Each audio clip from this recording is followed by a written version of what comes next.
Good afternoon, and welcome to Risk Neutral Trading, Globex edition. Looks like everything is coming up online all right. So we've just opened, as you can see. This is a Risk Neutral Trading. This is my virtual trading journal. Typically, my usual stream is 8 o'clock in the morning through 1500 Central Standard Time every day. And I've started this Globex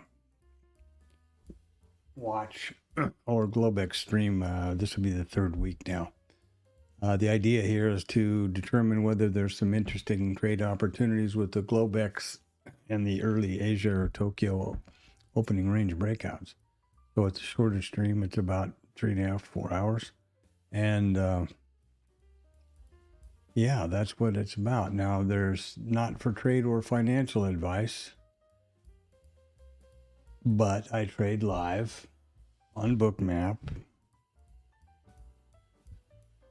There's my mouse. There we went. I trade live here on Bookmap and live trading, real data, or live data, real trading, whatever you want to say. And let's first and foremost put our blue boy indicator over here. It's a real top secret thing. It's a it's a vertical line, but it's really helpful. It serves as a visual cue for me. I glance left and see that blue line, and I know that this is the current inside market. I know without question that I have the entire session in view, and that's really important for context. So there's where we are. Now, this has not been too fruitful here, and it's really important for that I rolled these contracts from the M to the U contract, starting, last night on the Globex Open, which is for Monday's trade. So we're trading the U contract up here instead of the M. And it's important for everyone to have done. The front month, it's called. So here we are. Here are the session prices. POC, and this is what we're doing so far. And that's a hell of a lot of nothing. Now, this is kind of weird.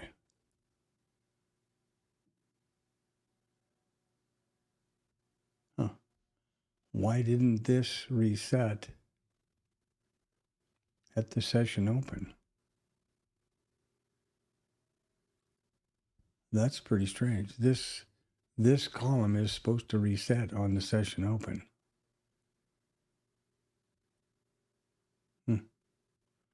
So anyway, let's just quickly go through everything. And this is Bookmap. It's my execution platform. This is IRT. This is my charting package, and I use both IRT for statistical analysis to verify and vet setups to have a positive edge, and I also use Edgeful, which is over here. I'm trying to get switched into this more so I don't do so much time coding with IRT. Oops, wrong thing. I wanted this one. And I'm kind of puzzled as to what the hell Bookmap's up to. Why this didn't, there we go. Now it reset. It just wasn't getting its act together. Did you see that? And that's pretty weird. If it's just thinking that the market reset now and it's 1704. Well, anyway. Always something fun in there. So let's wind these out to about 1 point, which is where I like them to be.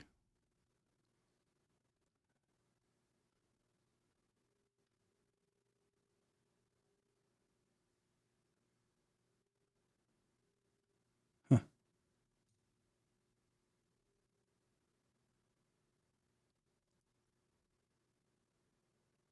Well, there we go. It's such a tight range. I was I was confused. This is our 1 point high, and so far, and there's our open. So here's where we've traded. Now, some things that I normally do in the pre-market of the RTH stream is take a look here at the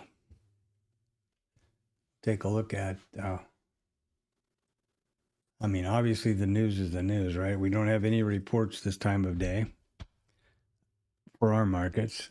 We know what's going on geopolitically. There's reported to be a understanding for the Iran war, and Trump and company are in France for the G7. That's kind of pretty much that. There's not a lot of numbers for tomorrow. We'll go through those later today. And the big event for this week is going to be the Fed, the FOMC, Kevin Warsh's brand new job on Wednesday, and it's a rate decision. So that's going to be a pretty big deal. Let's fire up some music here.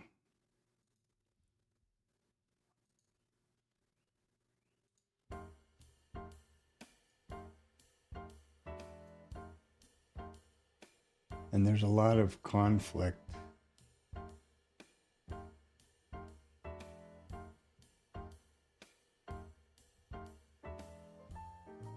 about this MOU. A lot of, one Vance is saying, oh, there's no cash involved and it's all under control. And then the next line is that a senior administration member says there's up to 300 billion cash, on the line and things like that. So there's a lot of stuff. I think this MOU is probably really broad, done in a hurry for optical reasons, the reality TV story that we're living in. That's what I think. Anyway, so here we are, and obviously there's the low right here and the high right there. So I'm not going to bother putting either one of them in yet as far as our levels go for the opening range, because this is just pretty much of a nothing burger so far. Let's get over here to another tool that's been pretty handy that I have not ever been really aware of, and that's TradingView, because it's just easier to see stuff here. Here is our opening range forming now. It will look just like this one right here when it's done. 1 hour opening range. These are 25 points or, percentages, quarters. This is the opening range low, opening range high. So the first thing we're going to want to look at or determine when we get into this here a little bit is what's first. Well, so far the opening range high is formed first. You can see that. The high, and then here's the low broken out, second candle. So we'll want to track that because that seriously affects the data. The reason I'm using this, these indicators and TradingView is because with a subscription to Edgeful, you get access to all of these indicators which they put together. And I have just barely scratched the surface, but I like these a lot. I like the session. I like the opening range. This happens to be the initial balance, which was today. So it's real handy to use, and I'm pretty happy about that.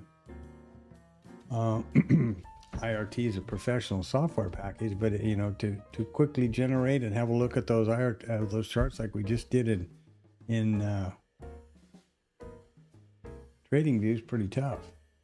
It's a lot more clunky in my opinion than what we're dealing with here. So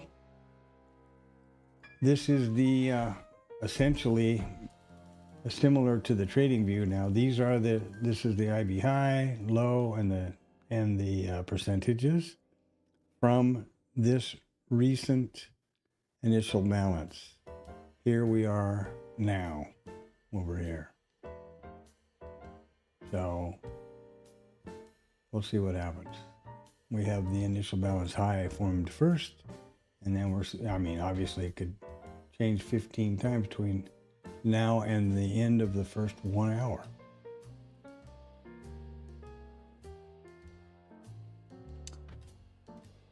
I may or may not have talked about the fact that I'm not, this is not for financial or trade advice. There's a disclaimer in the description. I'm not licensed to do that, but I do. This is my virtual trading journal, so I only trade vetted setups. In that case, then I know when they're setting up. I'm able to, anticipate them. If the trigger fires, I enter the trade and then I manage the trade. That's it. So in order to do that, the first thing, in order to trade with Bookmap, you need to activate the trade control panel by clicking that padlock and selecting an account. In this case, I'm going to use these Lucid accounts because this is a Lucid evaluation that I'm trading, because it's the only way I know to de-risk from my live AMP account here and be able to trade test out this hedge strategy and still have meaningful size and get paid. So that's pretty handy. Now this is going to be a 5 lot on the micros because we're going to be implementing the hedge idea. That's the whole, that's the point. And then we come over here to the hedge, and here we are. These are the minis. Same story with the padlock and the account and one contract. There we go. Now, we're ready to trade, should that occur, for a hedge. Ooh, and look at this go. What is this? Somebody's not happy. And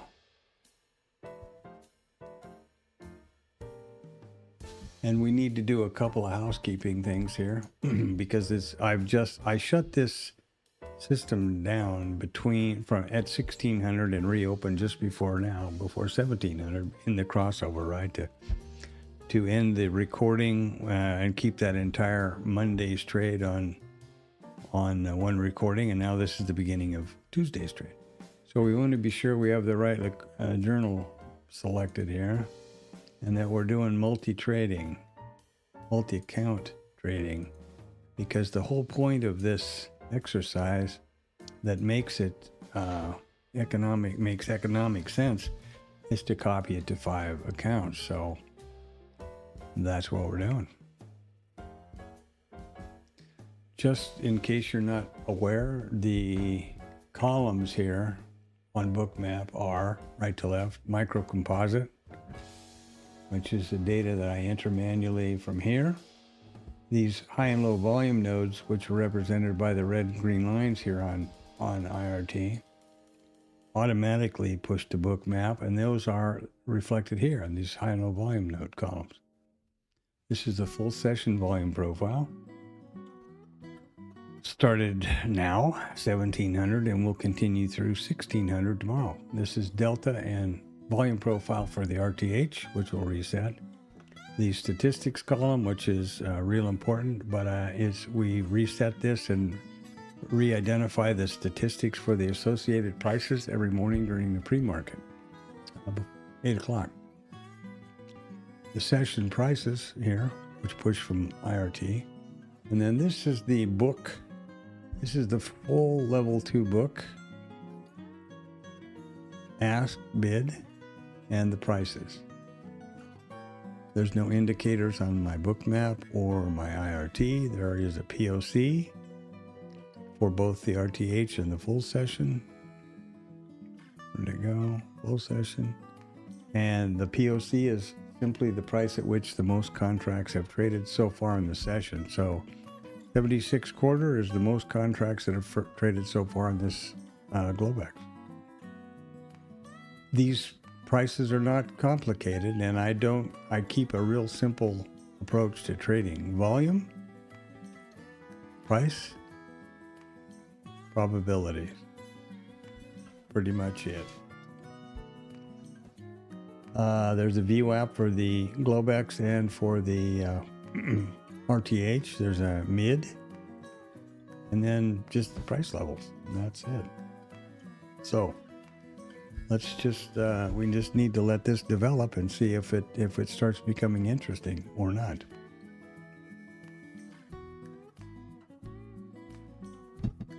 My leaning so far is that this Globex is short and it's not that opportunistic, so maybe I'll just look at Asia, the Tokyo Open. There's some downside to that too, but we'll talk about that in a minute. So we've got a high up here at the, coincidentally, at the RTH POC. And let's put some lines on those now. We need to start marking up ourselves. Here's the low. Okay, and the high is at the POC. So it's going to be kind of hard to see until it moves. And it's clear that we put in the initial balance or the opening range high first. That's the first level to form. It could certainly change. All that has to happen is price needs to go up and put in a new high. Then the opening range low formed first, you see? Very simple. That's important for the data analysis, which we'll start looking at here in a minute. Now, here's the here's the ETH. Oh, where's my? There's the ETH low. Looks like I got my line a little low there. And the ETH high will be hiding right under there. ETH high. This is the high, the low, right? And this is the extended trading hours or electronic trading hours low. And again, these are pushed from RT.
Okay, greetings, welcome to the stream. This is my virtual trading journal. And this is the Globex edition here. It's the normal RTH regular trading hour stream is from 8 o'clock in the morning until 1500. I just concluded. And this is the Globex, just to explore if there's any interesting opportunities to trade Globex opening range breakouts here in this Globex period, and then the Tokyo session open, which is at 1900. All the times that I refer to or that are visible here on my charts are in Central Standard Time. And if you notice, I stream the entire monitor, not just the application, so you can see any open programs at the bottom.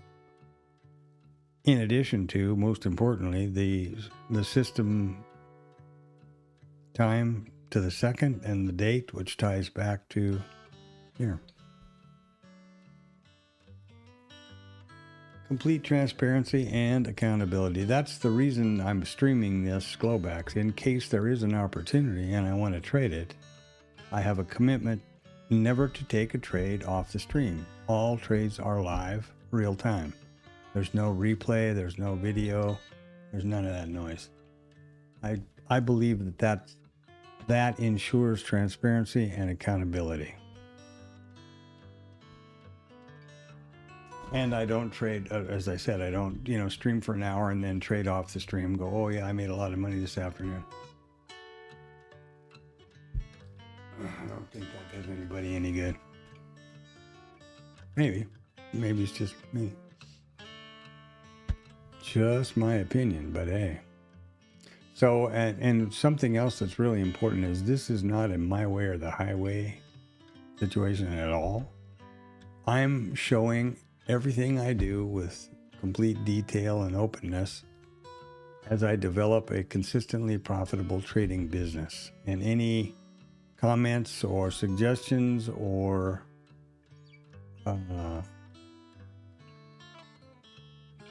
anything, drop it in the chat, and that's the way this thing progresses.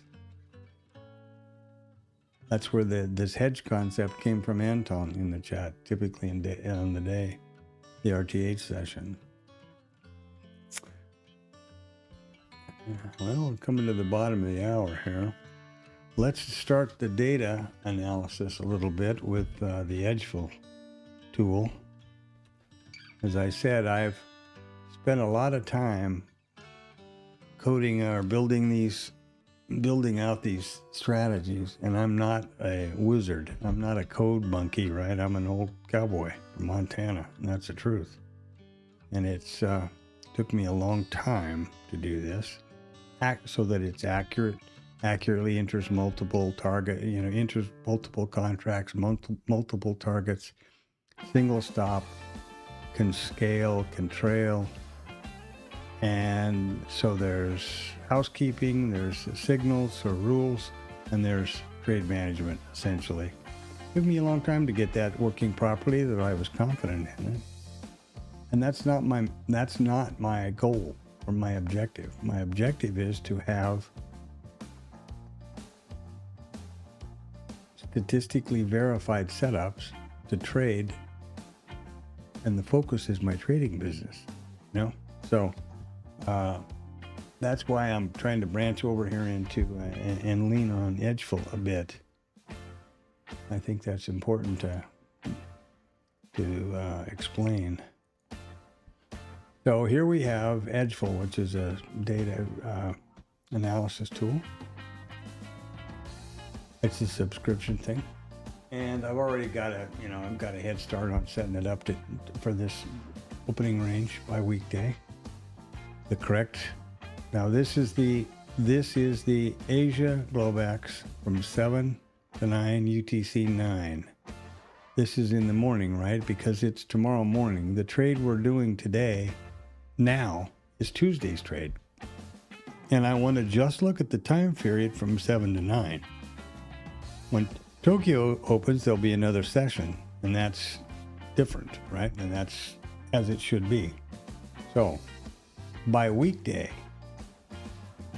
Monday's finish. This is Tuesday's trade. So this is what we would expect with no other custom settings. 28% probability we break out, which is to the upside. Break down is to the short side. 38% probability, 35, 36. No double breaks at all. And stayed within the range, 35%, the same as the breakdown. Now this is for the MES for a 6-month look back.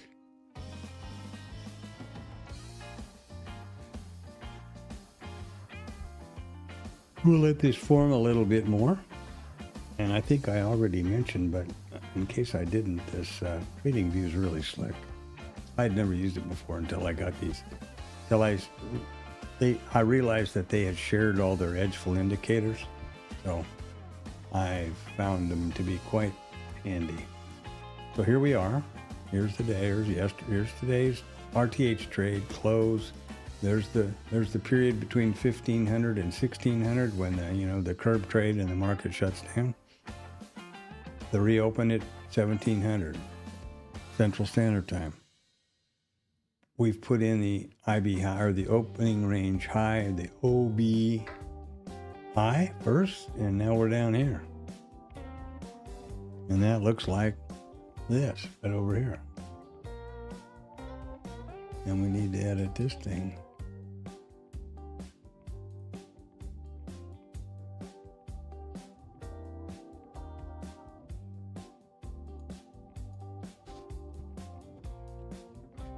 That's important from some varying probability points of view, which I'll show you in a minute. So back to Edgeville then.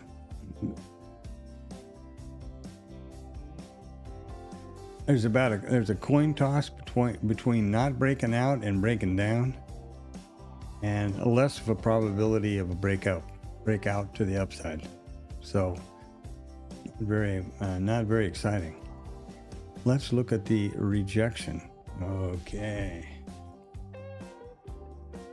Now, here we go with why it's important to know about which level formed first. If the opening range breakout high formed first, these would be the probabilities.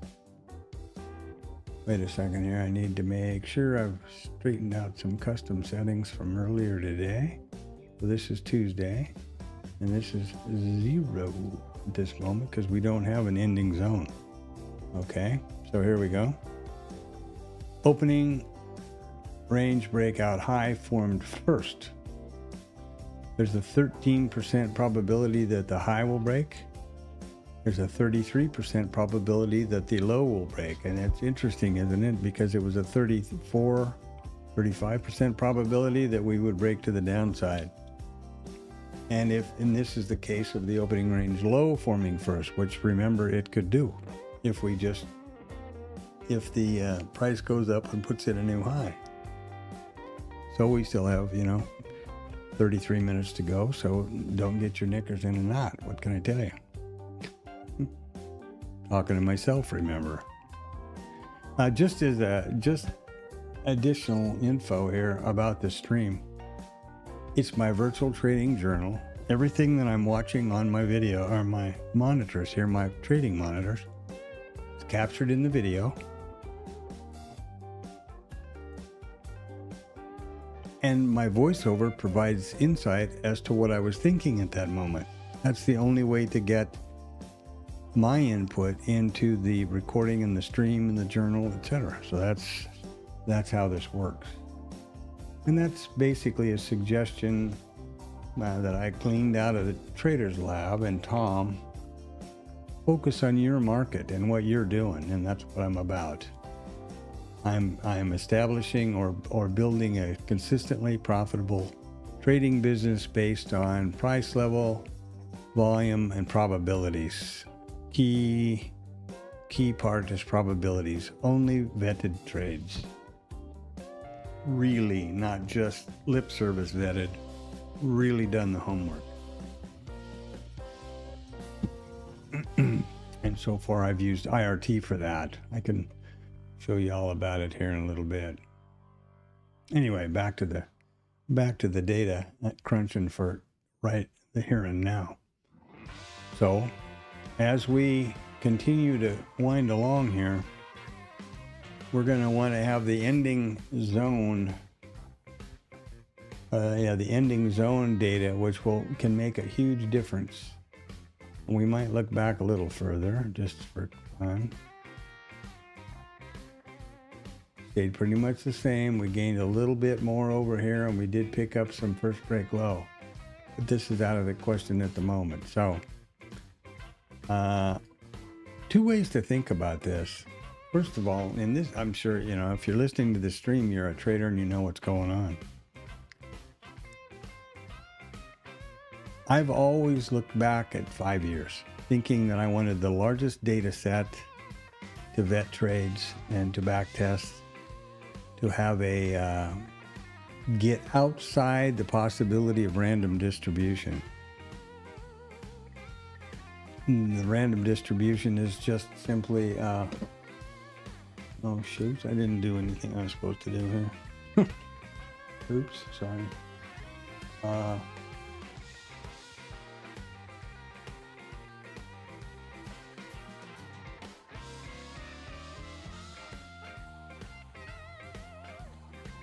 forget about the chapter markers in this Globex thing. I don't know why. Anyway,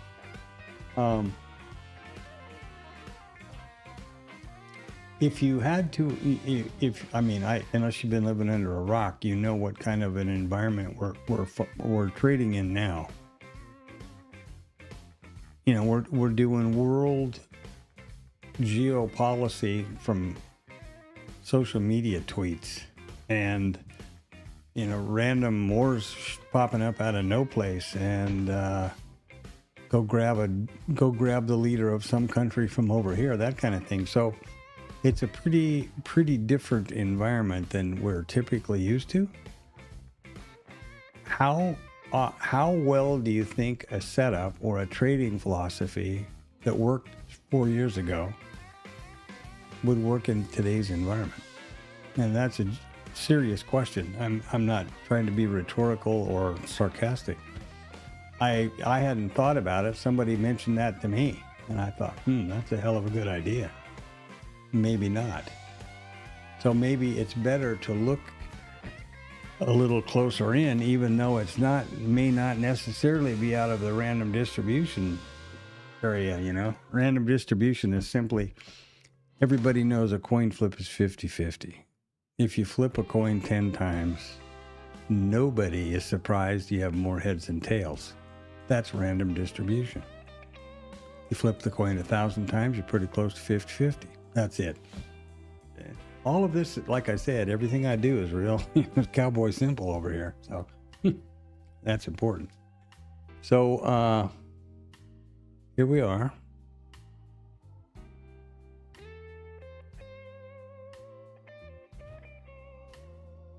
And the next thing we're going to look for is the ending zone, to see what effect that will have on the data. And I'll show you some examples just as an illustration how important it can be. Let's just pick the 25 to 50 zone. Watch these probabilities. Gone. 20%, nothing. Huh? Pretty amazing, isn't it? And I'll show you how that's determined. Look at the difference. Look at what it is. It completely eliminated the opening range high formed first data over 6 months. In the MES, you have to think from the top down in, you know, a methodical, systematic way with data. And that's fine with me, because that's what I've done for a lot of my life. It was database stuff, not to do with it trading, but, you know, data's data. And probabilities are pretty much probabilities. So we're putting along here. Now we have cruised through the first 30 minutes. Oh, where did the mouse go? There we are. Blue boy's being bashful. There he is. Okay, so you see how handy this thing is? I used to use flags over here in this column, you know, migrating NVPOC flags, and I wasn't clever enough when I started that to number them sequentially as I put them in. At least that would have given me some sort of a flow. But I would have had to interpolate that. Well, you don't have anything to interpolate. If you got eyes and I assume you're watching the market. There you go. There's our open. There's the first print. And here's right here and now. That's context. There's no question about it. I really found that to be one of those, wow, man, why didn't you think of that before? That was really stupid moments. Okay. Overnight low, overnight high, context is south. We had huge, surprising market on close numbers this afternoon. If you know about that, every day at 1450, they publish the market on close imbalance. You know what market on close orders are, I'm assuming. And the imbalance is just what you would suspect. What's the balance between selling and buying market on close orders? Well, watch this. This is today at, 1451. S&P 500, 3,224 million imbalance to sell. This many, 3,024,000,000 more sell orders than any buy orders. This is not the total number of orders. This is the imbalance.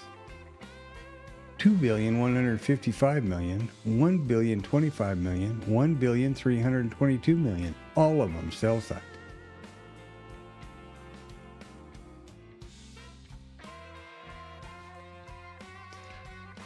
And I think I was a dummy here and didn't show the right screen. There we go. There you go. This is red, 3,024,000,000, 2,155,000,000. That's a lot. That's a lot of contract. That's one hell of an imbalance. All sell side. In other words, that many more to sell being sold than being offered or bid. A bid, not offered, sorry. Okay, so there's our low. There's the first print. 30 minutes is somewhere around here, right there. Okay, so far it's still opening. We're still on the opening range high was put in first, this level. If they take the price up and push it out, then it's going to flip around the other way. But so far, that's where we are. Let's look over here at Trading View, which is pretty handy. And also, you notice this dashboard up here there's one for each of these. So far, our range is 18 handles.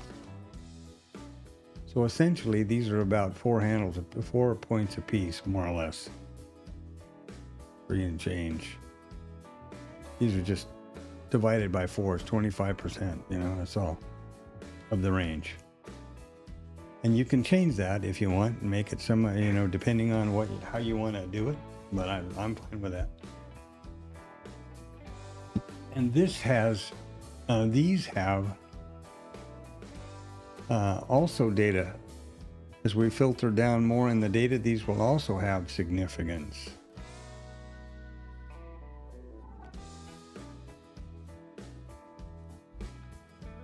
And like I said, I don't have any, this is what we're doing now, but I've not bothered to code these levels in because this has to be coded up and then these will be pushed over to Bookmap. Right now, this is the session now. These levels and zones aren't coded over here, but in the RTH session or the initial balance, which is right there, you can see we had to break out, but we never got a trigger. Breakout, no trigger, and close. This strategy, a word about these strategies and the differences here. Bookmap, manual trading, real live money trades, live trading. And I enter manually.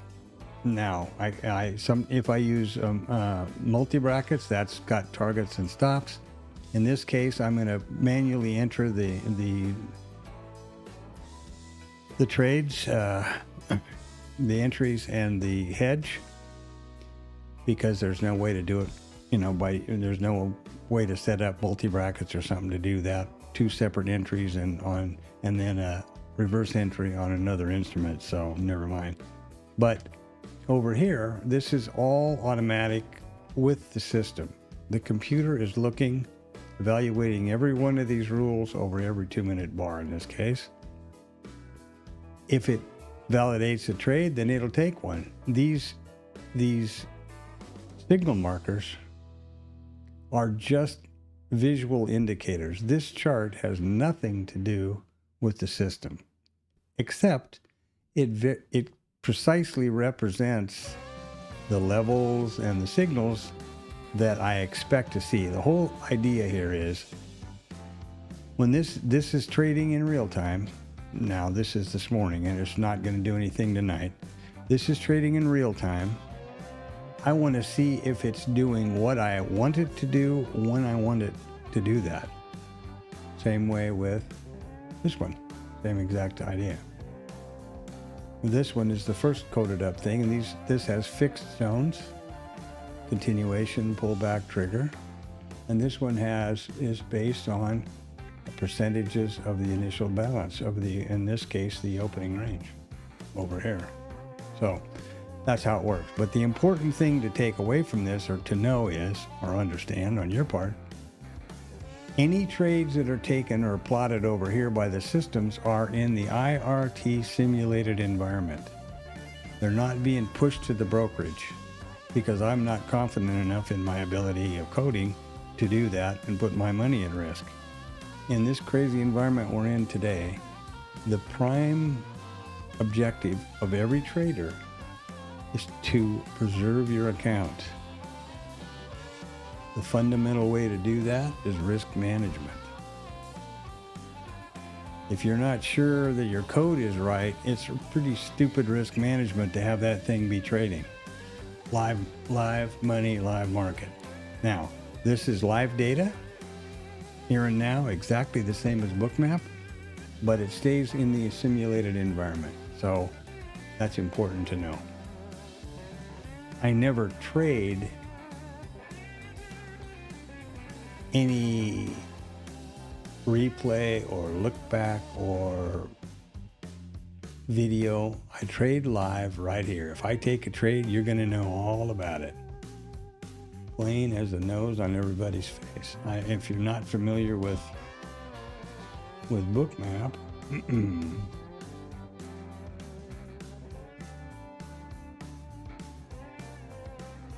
if you're not familiar with Bookmap,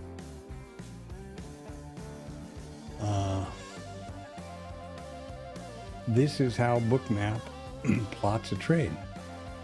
This was a fat finger error. I miskeyed on entry.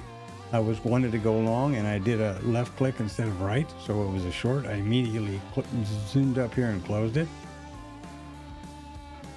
This is the entry long, the break even on the scale, and then take profit when I got to this because there was some complications here. This was the ad and the scale didn't fire, so I was not hedged. So the minute when it got up here and I noticed all of that, I just took it off. I could have sat through this and look what would have happened, but that's what it could have, should have. So that's stupid. I didn't do that. And this is how it's plotted. There's the breakdown at the end of every trading session, exactly what happened to the trade in real time to the nanosecond. So here we are, back to where we are here. Now we've got about 15 minutes left for the opening range. So we'll have about 15 minutes left over here for the opening range. This will flesh out everything about it, which was put in first, high, low, was there a breakout, all that stuff.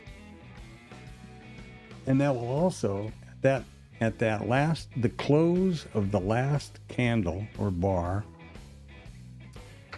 in the opening range period indicates or fixes the closing zone.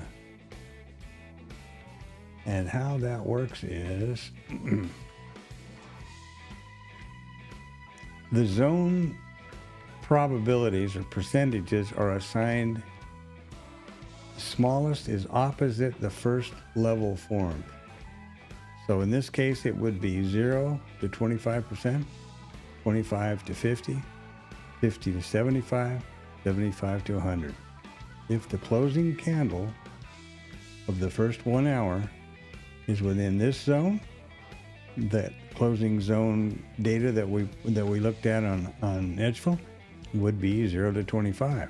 If it's up here, would be 25 to 50, and so on. Real straightforward, real simple. But that's, you saw what an impact that closing zone has on the potential probabilities here in the data. So, that's a long way of saying we're in the hole, baby. Go, open whatever beverage of your adult beverage of your choice and have a watch here.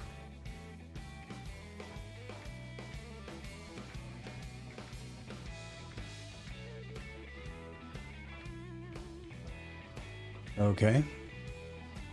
And welcome to the stream. Drop something in the chat. Who are you? Where are you? This is interesting. Am I out of my mind? What? Everything's fair game.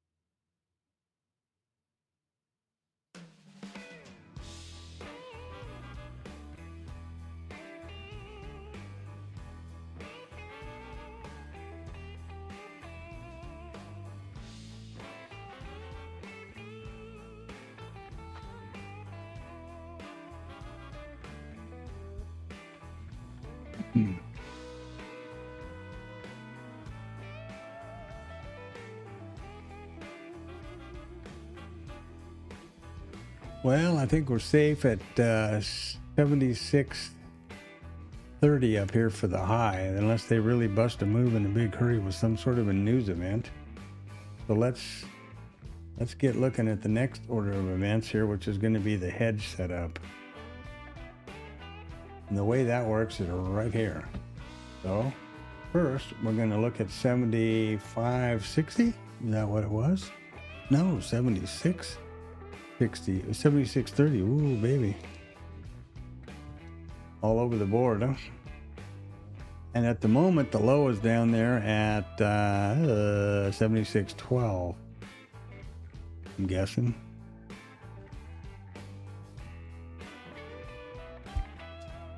Let's see if that's right. So the range is 18 handles. That's pretty much what I remember seeing over here on TradingView. Whoa, look at there. And if we go to IRT, we can look at the zone. So that's 30, and that's, 12. There we are. Oh, maybe, or the opening range, I don't know. Tied it all back together. So now what I'm going to do is, this automatically plots the zones to 25, 50, and 75, which are important. So we're going to put in 76 quarter half. And if I'm going to continue with this, 76, wait a minute, 26.25 half. If I'm going to continue along this with these Globex ones, I'll code this up so these values push across like they do for the initial balance in the day during the RTH session. 76.21. But for now, I'm not going to bother doing that because, as I said, my mission is not to be a Python charmer, but a 16.5, a trader. So there you go. Okay, so there are our zones. High, 25, 50, 25, bottom. Or if you want 75.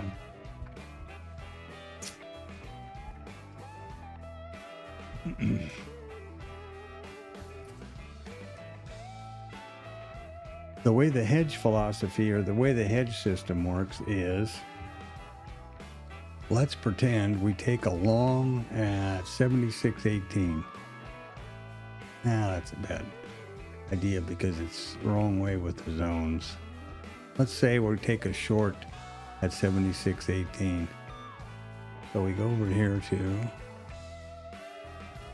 76.18, and we have a stop of 12 ticks. All the hedge philosophy is a additional risk management or trade management is a trade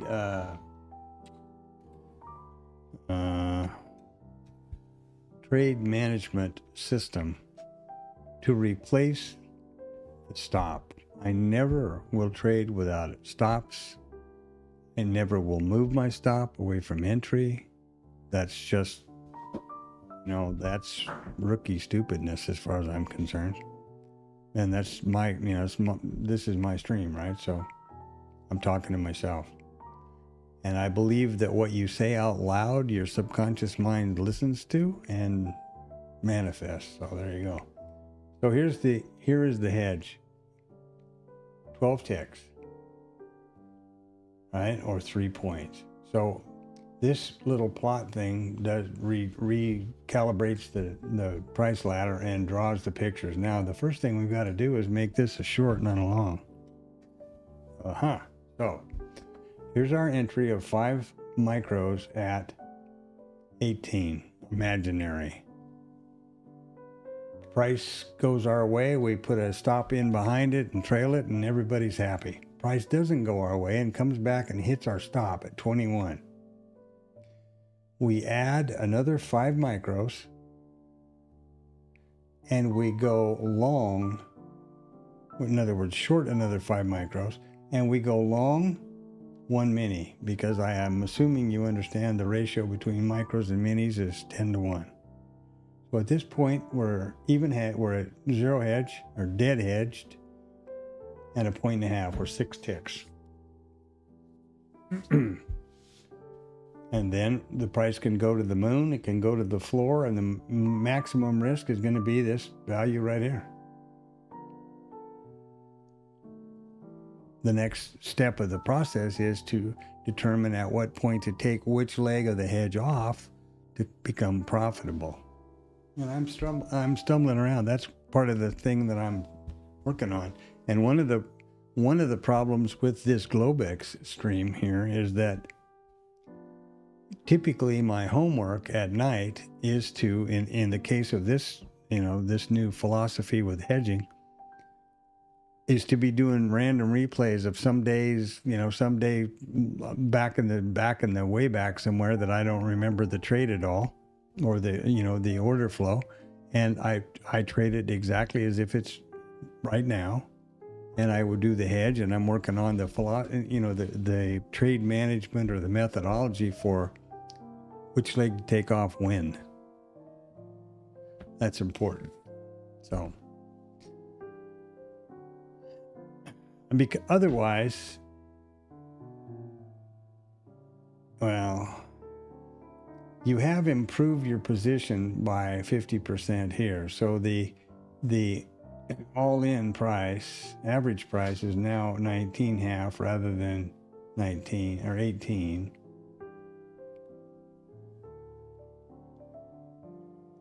By this add.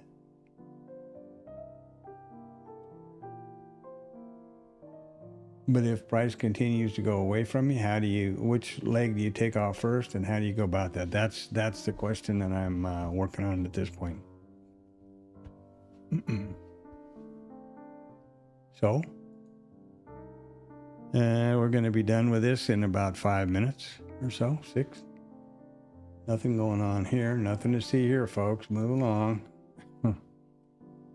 Here is full session. There's today's RTH, and here we are on the ETH.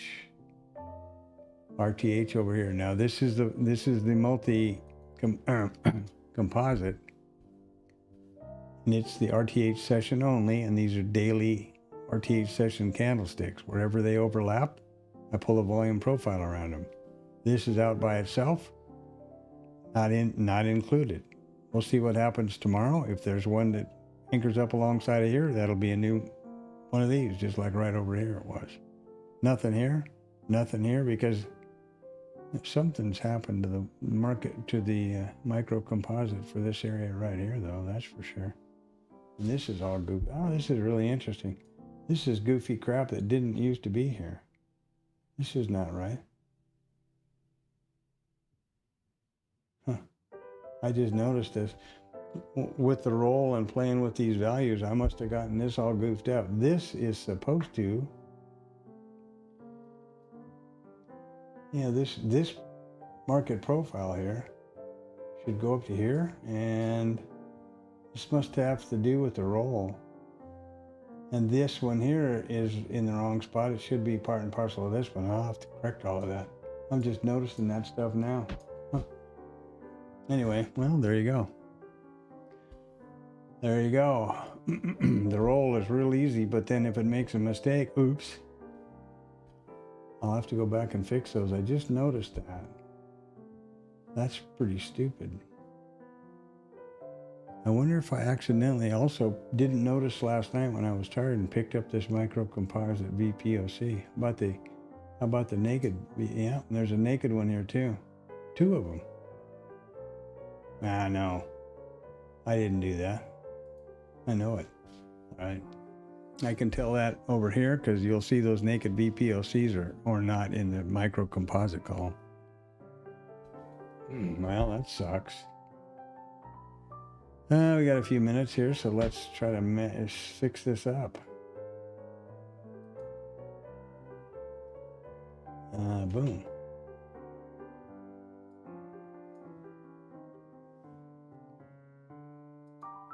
Boom.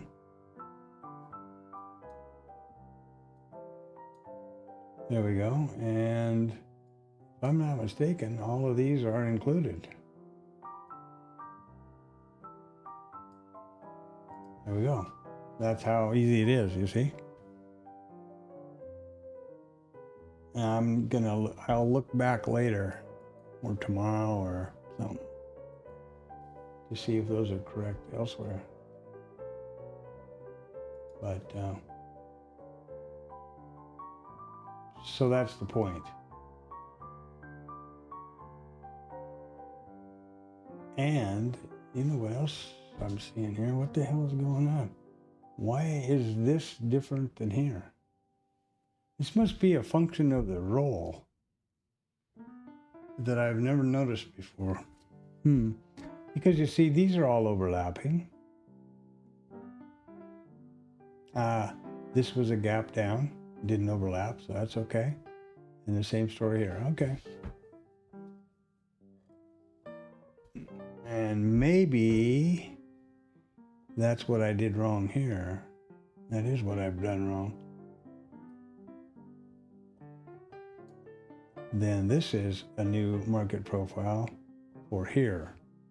And this is pretty tough. You do this, watch this.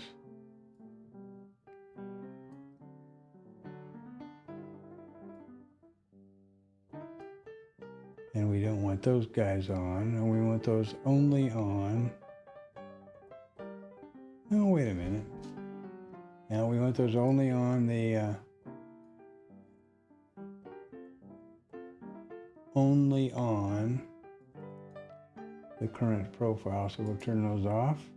Like ba-boom. There we go. All right, looks about right. So there's a gap up, new profile, gap up, new profile, gap down, new profile, gap up. Okay, there we go. Boy, that was crazy, huh?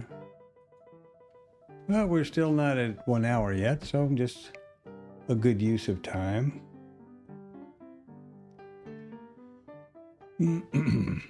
But you see how it works, right? So that was kind of handy, I guess.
Okie dokie. Now we've crossed the Great Divide, boys and girls. So we'll slap a vertical on there. This is cousin it over here. This is Blue Boy's cousin it. There you go. Now, we have put in the IB high first, or the OB high first. Here's our low. It's hot. And now we can move on to the world famous zone story. And where am I? Okay. So here is the closing bar of the 1 hour, because this bar opened here, but it'll close outside it. So this is within the, remember how to assign these. You start opposite the first level that was formed. So it's 0 to 25, 25 to 50, 50 to 75, 100. So it's the 25 to 50 zone. So we jump back over here to the world famous Edgeful, and we look at the zones down here. Customize. Now, first of all, before we do that, let's look at what we've got. The high was formed first. 13 and 33 that the low breaks. But let's now do 25 to 50. Boop. The only probability, the only data point that we have for 6 months is the opening high breakout, and we only have 2 instances. Oh, wait, we have 2 instances of. Wait a minute here.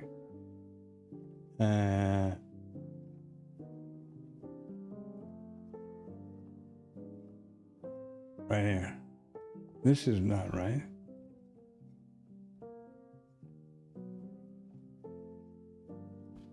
Let's go. Oh, yeah, that's correct. Okay. So let's punch out some time. Let's get out to a year and see what happens. Okay. We go out a year. We've got a 50% probability that we'll take the IB high, which is not very, and a 0% probability that we'll break the IB low. Makes no sense to me. And I'm the first to say that one. So,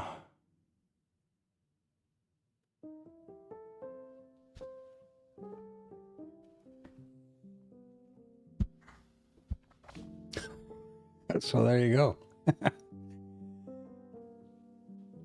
I think what's more likely than anything is the fact that we are going to be, well, I don't know. I was going to say we're going to stay in the range the entire, we have another hour, because the Tokyo doesn't open until 1900, so we have another hour to go.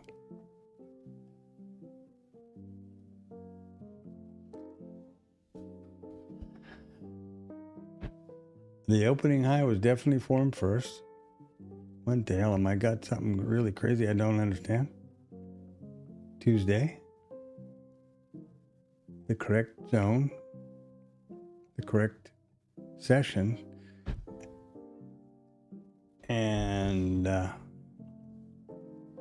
it says 50% probability that we're going to break the IB high. 0% we're going to break the IB low.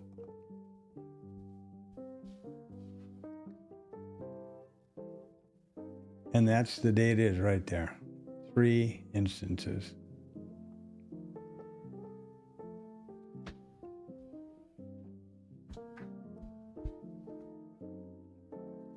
Nothing looking back over, excuse me, over only 6 months.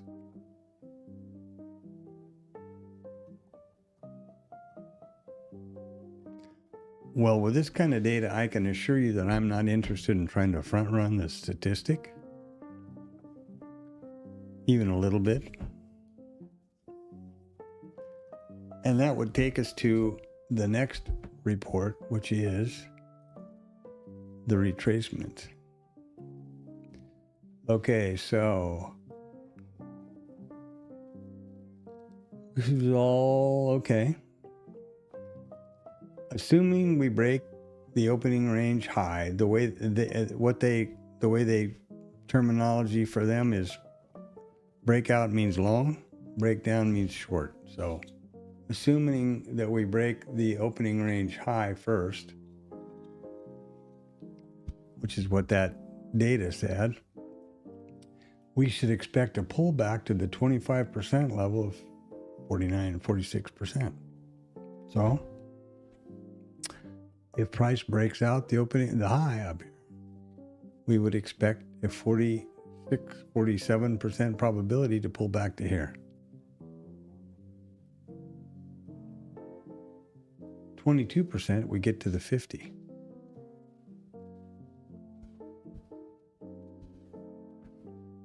If we get a breakdown, there's a 52% probability. If we break here, then we'll pull back to the 25.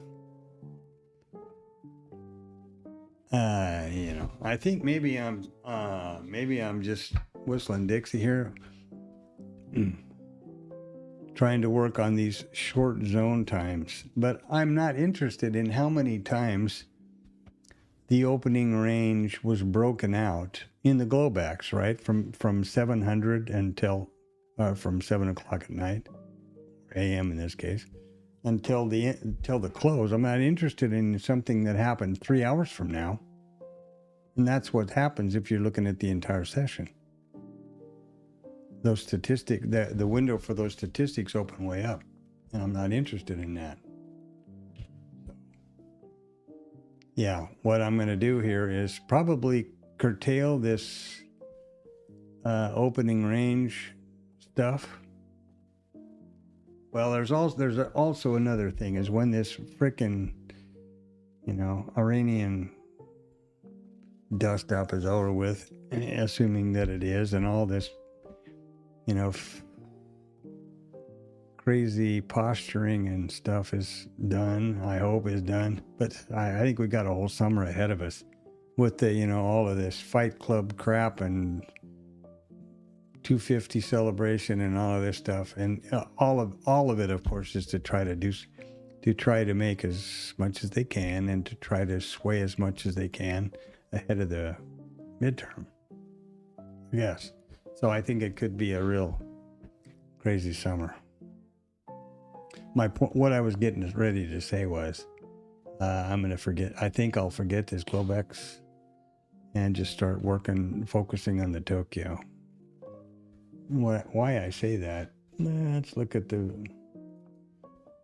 this boy.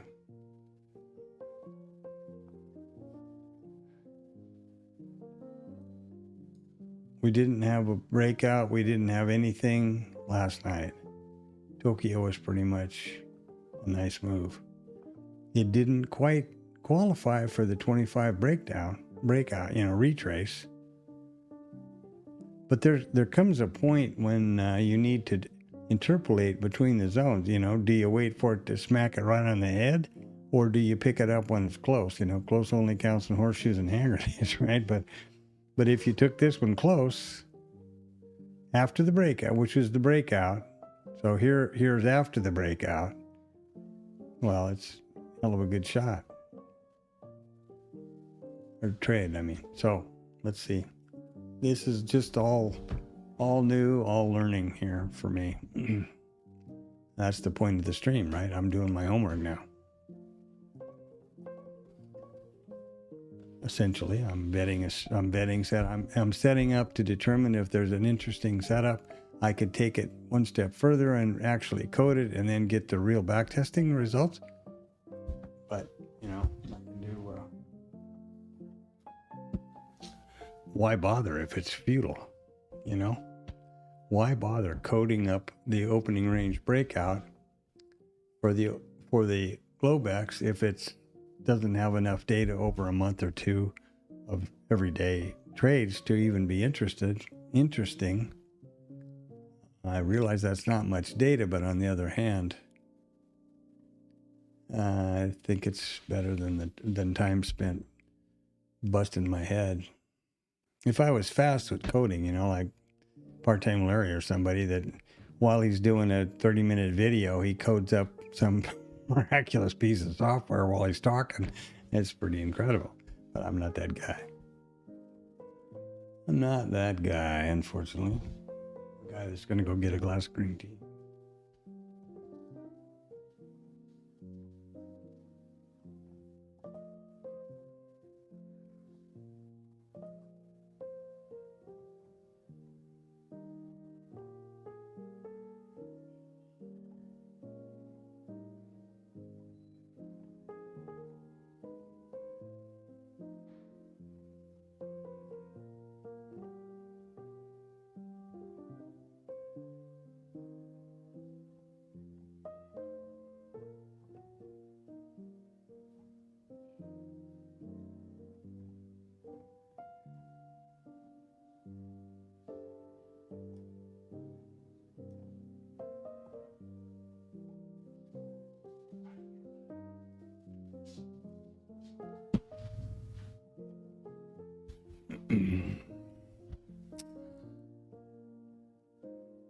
And you know, just looking at yesterday,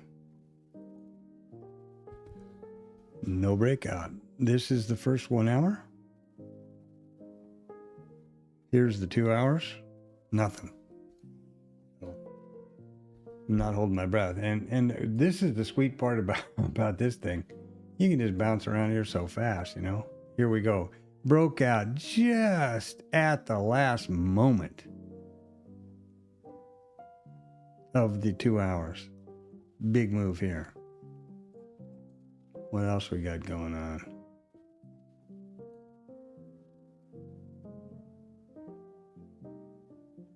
No breakout.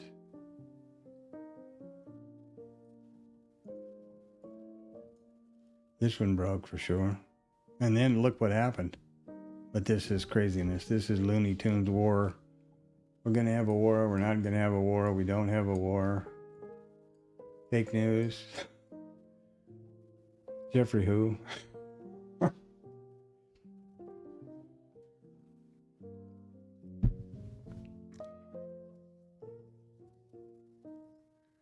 can tell you what I think is going to happen with this whole peace story and the MOU and all that. I think Israel's going to throw a wrench in the works because they just can't stand it. I saw the defense minister, well, we're not going to return any of the land we've taken from Syria or Lebanon or Gaza. And, you know, we're going to defend ourselves if we need to and all that stuff. I think that it's going to go. First of all, it's important to remember that 4 months ago, there was no war with Iran. There was no problem with the Straits of Hormuz. There was no shortages of helium or fertilizer or crude oil. And then they got a bright idea with Netanyahu. Trump put their heads together and decided they'd see how many, you know, things they could blow up. So, and there was no, you know, Iran was attacking anybody, shooting drones at anybody. And sure, Hezbollah was giving Israel crap, and that's been going on for 40 years. I think. Pretty close. So I don't think that anything is going to get solved. I don't think that this war solved anything. So, and if you remember Trump, a year or so ago, well, we've bunker busters. We've completely destroyed their nuclear capability. Absolutely, whatever the words were he used, it's completely destroyed. So, okay. So why a year and a half later do we have to go do this? Or didn't we really destroy it last time we told everybody we did? So I don't know. That's the problem. We don't know. And that's a big problem.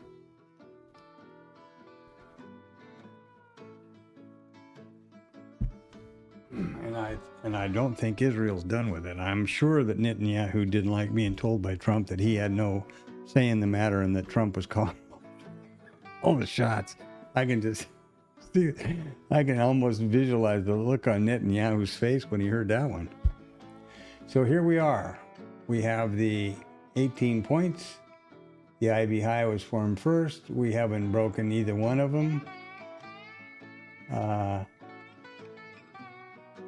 Haven't broken either one of the IBs, and there you have it. The little dashboard's doing its thing, and my guess would be, just looking at this, we're going to break the IB low. But hey, that's the furthest from probabilityville. If you want, unless I've made some mistake, if somebody sees a mistake here, let me know, please. I don't see any mistake in the filtering. Got the right ending zone. The IB high was formed first, or the orb was formed first. Correct zone, correct time. Yeah. But you see, 50% probability we take the opening range high. Well, what's that leave over here? 50% we don't. With 50% we take the opening range low, isn't it?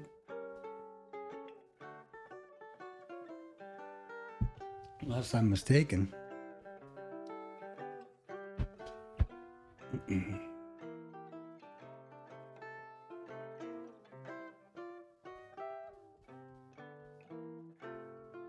And that raises a question.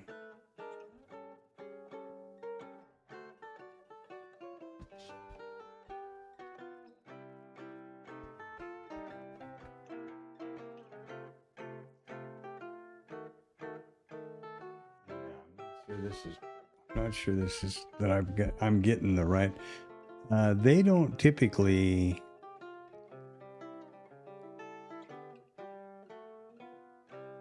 create these zones. Let's just leave everything exactly the same, and let's look at this one, which is 6 p.m. Eastern Standard, so that would be 5 p.m. here to 5 p.m. to 4, in other words, the full Globex session, or the Asia session, which is 7 or 6 p.m. That's no good. That's the one we'll use in a minute. Well, let's look at this one.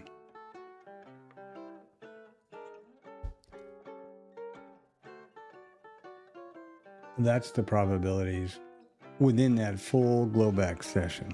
And these stats could be satisfied, 12 hours from now. That's why I think it's important to do this. I want to know the stats about the probability of these occurrences in this time period. So I've been having a dialogue back and forth with the support guy. You see a little thing back, this Brad guy, you see a little thing back here from him. We've been going back and forth about it. Not arguing, I just trying to get across. I finally just asked him, okay, you tell me what session I need to look at, just the Globex session from this to this. We'll see what he said over there. I don't know. And of course, this market is just like watching paint dry here. Look at this thing, how slow it's moving.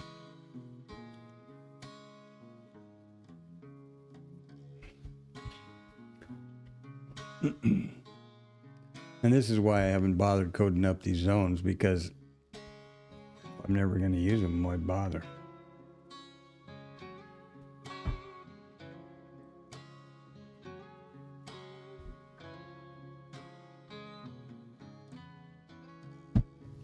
If you know what I mean.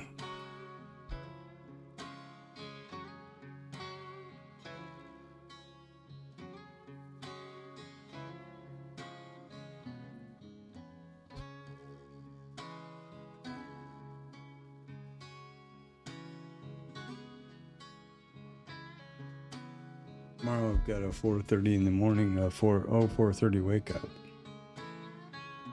That's going to be pretty fun. Or thereabouts, 4:45, I guess.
Well, if we get back to the standard reporter by weekday,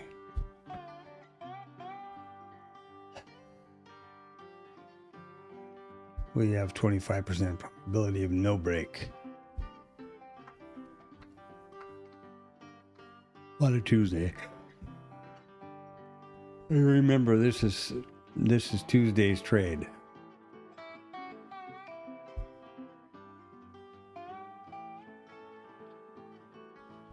That's a pretty substantial error for Sunday night. Huh?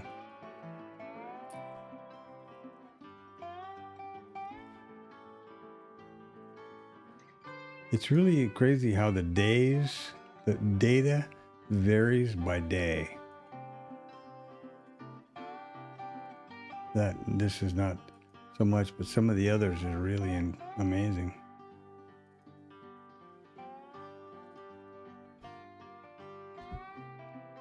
Just like that ending zone has such an impact on the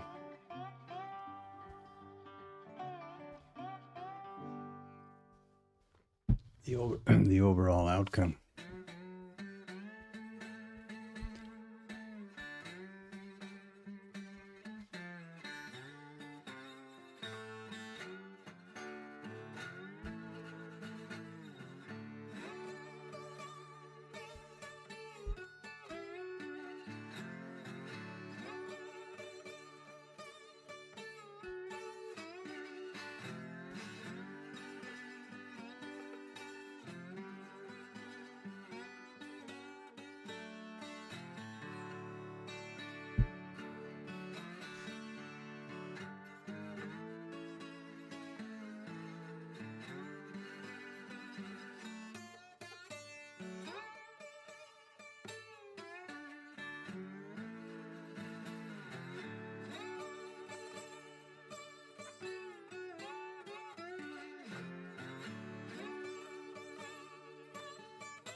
Oh, well, where are we on? We're going to go up and take the IB high? Look at this. Look at this.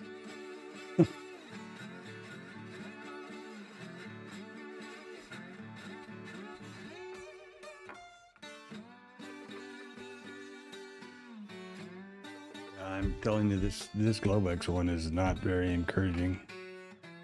It's like I'm thinking waste of time here. I'll get an hour and a half on the Tokyo, but this hasn't proved to be interesting as far as I'm concerned.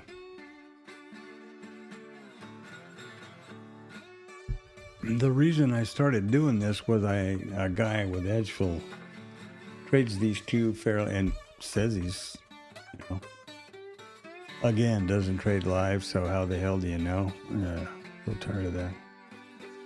But I will say that he trades the NQ or the Qs. So there's a tremendous, a lot more volatility there, as we all know. Let's try to look at that, actually, while we're sitting here doing nothing. So here we are on the MES, right? U contract. And we see the outcome we had here yesterday. Globex, Tokyo, IB, boop. Let's see what happens when we switch to the MNQ.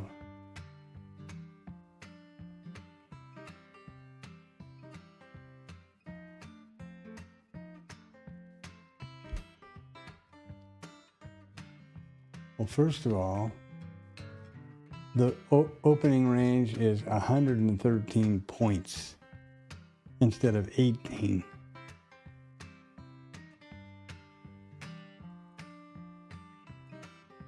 Look at this thing. Look at this thing. Well, of course, that's the pre-war the war's going to be over deal. But the IB, but this is really a perfect setup for the Tokyo. We IB lows form first. We close. Our closing candle is right here. We take the IB high, pull back to the 25. Bob's your uncle, man, and up you go. The IB today was the same idea. Now let's look at the, let's focus on this one and the IB. Am I on the right window? No, son of a bitch, sorry. Here's what I was pointing out. The IB is perfect. Breakout, retest. And here we are, the opening, Tokyo. Here's the IB, same idea. Bingo. Now, this is pretty much the same as we had today. No pullback at all. So no, it didn't have a trigger unless you're trying to front run it, and that's not in the car. That's not in the data. And here we are tonight, and we're heading for this IB high. Well over the 50. NQ. Yes. Now here's where we are. Pretty much the same drama, but here's the real important one. Look at that. Right now, this range is 18 points.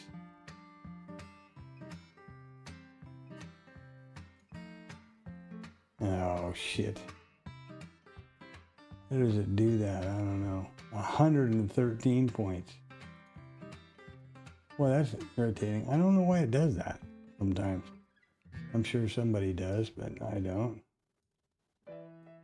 So and I don't know a fast way to get this to work. Some way to make it go zoop. Be there, I don't know. I don't know why it scrunches down like that, but irritating. I'm sure it's me. I'm sure it's, you know, easily dealt with somehow or another. I just don't know how. So there you go. You know, 18 points as opposed to 113, just in the opening range for where we are standing right now.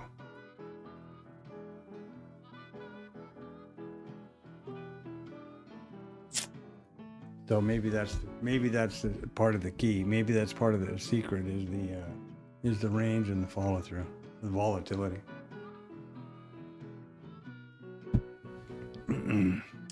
Likely that's it. Well, we've got 29 minutes till this excitement is over with. I'm not sure if I can stand it.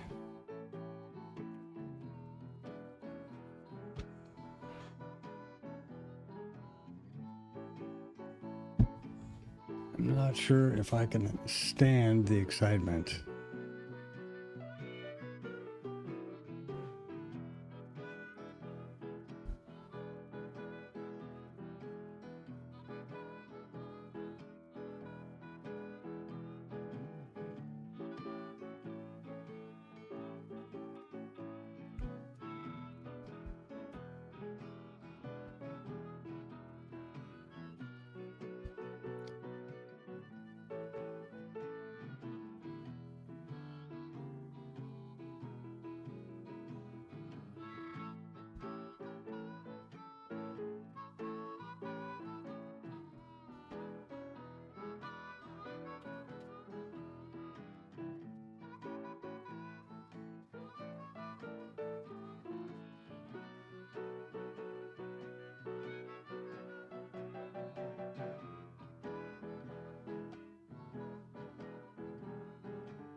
Yeah.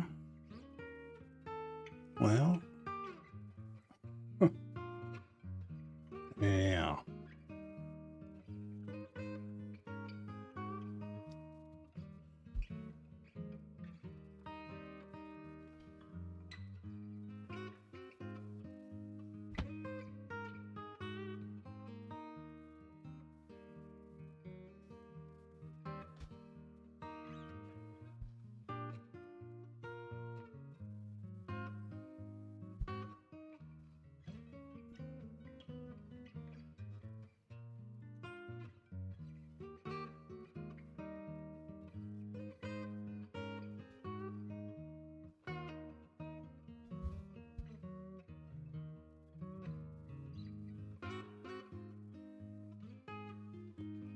I wonder if there's any other anomalies while we're standing around doing nothing.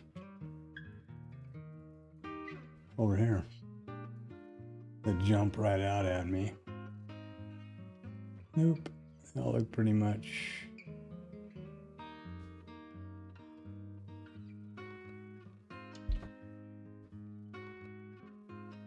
Except for this one right here.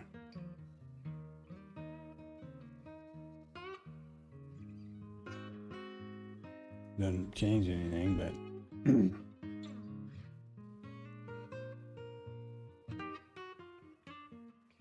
oh, wait a minute. Yeah, this is a lot of crazy stuff has gone on here. This profile here.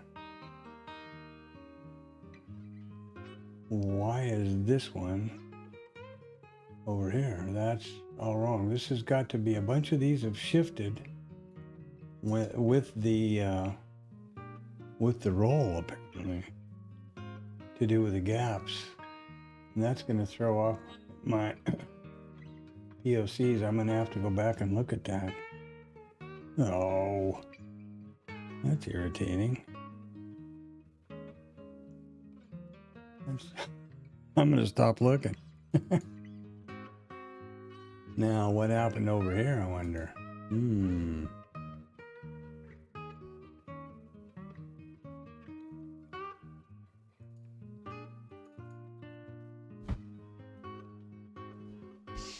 Well, not a hell of a lot, doesn't look like. Well, this looks like it maintained. Yeah, I did. This kept fine. Huh. Okay, good. Something to do with the micro, I guess, or the mini. Micro. Oh, good. Okay, cool. What I do when I roll is I go through every one of these and also the naked volume points of control.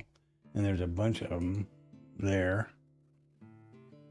And then I make sure they're in the bookmap micro composite column before I roll it. Then I export the data, determine what the roll gap is, which in this case was 62.5 points. Then I have a tool that I use over here where I increase the value of every one of these by 62.5 points. And then after I've subscribed to the new contract, I import that back into the micro composite column, and there they are where they're supposed to be. That's the workflow.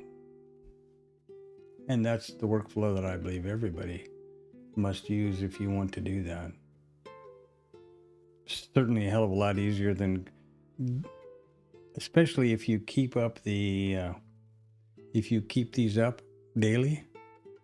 You don't have to go back and verify, but I still do go verify a lot of them because sometimes I'll miss, especially the micro composite.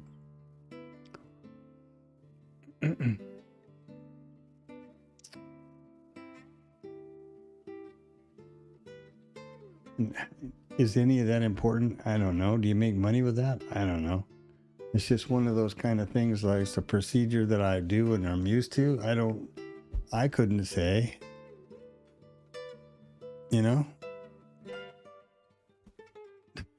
that mean jack? I don't know. You can turn on, I mean, now market, for example, trading view. Okay, here we go. I don't need anything to know what to, with the edgeful data and the ideas to how to trade these. Well, there you go. I don't need anything else.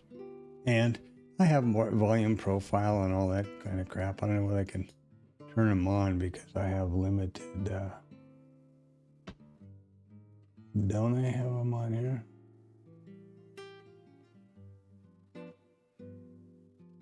Yeah, I don't know whether I can turn them on or no, I can't. I don't have enough.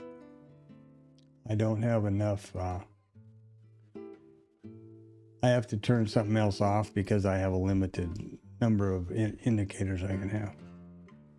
But volume profile, just like over there. So I don't know, does the micro composite do me any good? Things like all-time highs, gap high, gap low,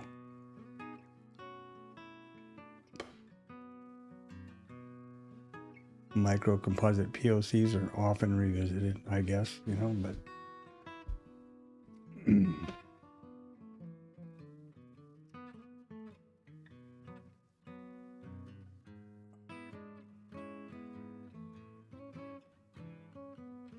there's a tendency for a lot of people, and me included, to want to have a more control freaky kind of engineering, kind of piloty kind of people, to have all this stuff and data and precisely here and there and something else.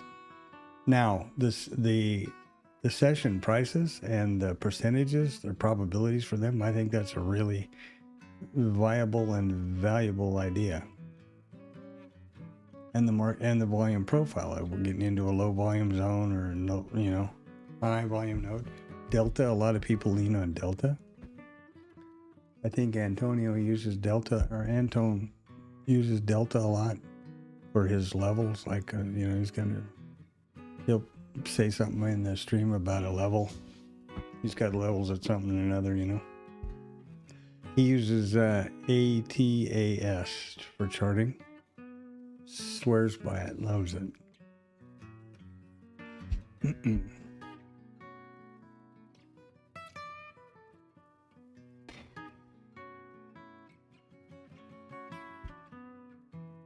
Well, 15 minutes and this bad boy is going to turn into a pumpkin here and be the Tokyo Smokyo. I don't think we need to have the end of the RTH or the session, the ORB session here, too bad. I'm not sure how important these zones are going to be, if at all. I always keep Blue Boy. That's the original Blue Boy on the first print of each session. Always going to stay there.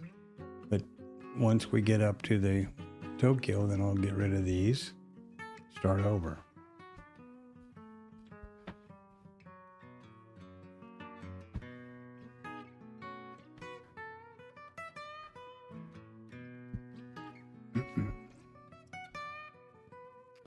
Start over. Get over Rover and let Jimmy take over.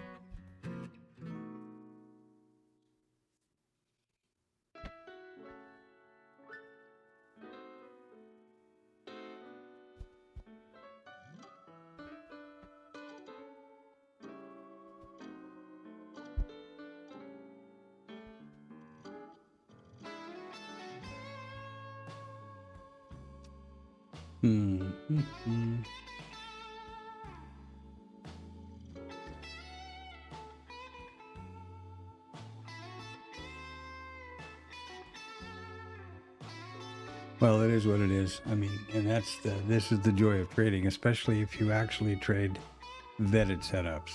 that you've done the homework to properly identify and quantify. It's not, there's no discretionary gunslinging involved. So wait for the setup. If it happens and you get the trigger, boom, there you go. If not, you don't. Simple. Pretty simple.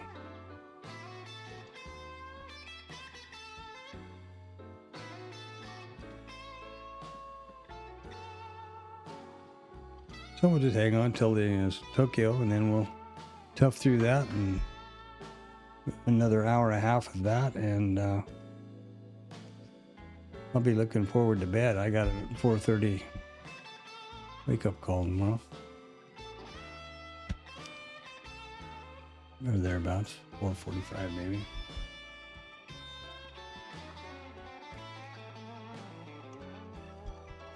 It makes for a long day. These are stand-up desks, you know, and by the time this is over, I've been here. Granted, I'm not standing here the entire time. I've had to take Tam, you know, run her around a little bit. But it's essentially, it's about 14 hours. Start around 6, end around 8:30, so 14, 15-hour day.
Well, a little fresh shrimp there. That's pretty good.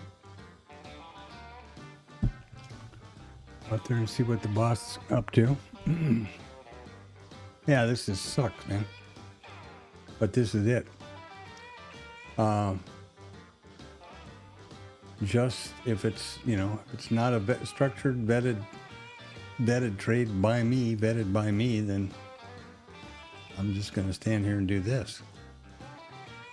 The purpose of this Globex stream is to discover if there's some interesting opportunities.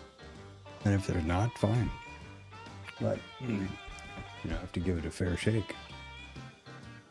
And that's kind of a lot to say. That's a pretty big mouthful considering all the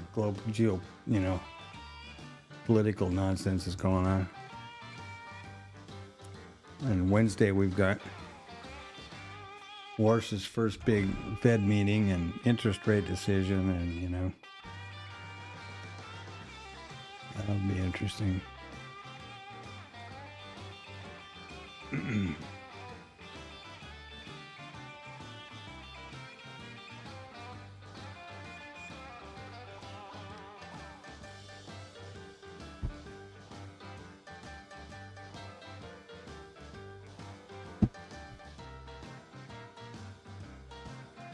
Well, it looks like the probability of no breakout is going to be the winner over here. And it's kind of funny that it's not here, because the opening range high was formed first.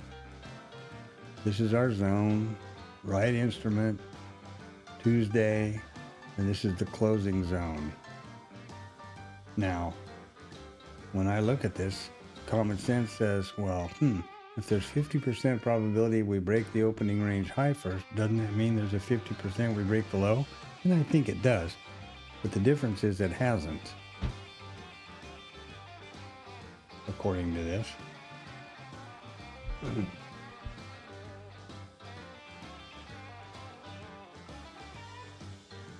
So that would be my read. And that doesn't make any sense. Oh yeah, look at the change. Let's just play with this a bit. He said, well, that's a good idea.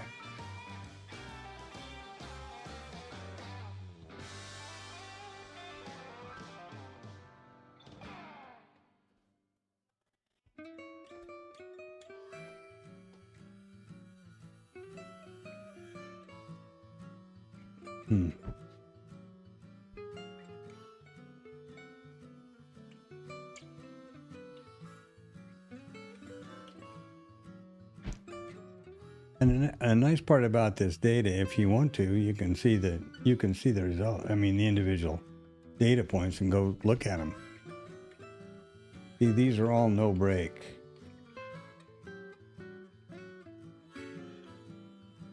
You can go look at all of these if you want to on thing there. TradingView would be the way to do that, I would think.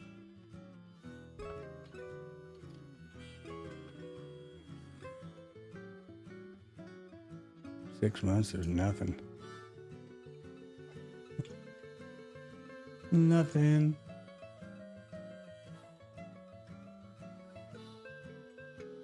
Yeah.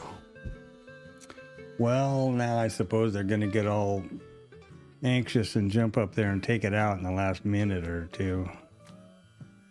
That's happened before. That happened the other day. Last like 2 minutes before the Asia Open, and they went zooming up and broke the high. Broke the orb high, but at that point I'm off it because, you know, right here is 1900, and that's when Tokyo starts. So that's the trade I'm looking for then. My idea of doing this, and that's the same reason for this specific session here. I want to know the probabilities of breakouts and making money between here and there in this period, not from here to the, you know, middle of next week or 6 o'clock in the morning or whatever the hell it is. You know, I want to know this period, and then I'm going to look at Asia, and now I've cut Asia down to just the Asia session and not London, and then of course there's the IB. So we'll see. But I can tell you what I'm going to do now, and that's get rid of all these lines I'm not going to be using. Boom.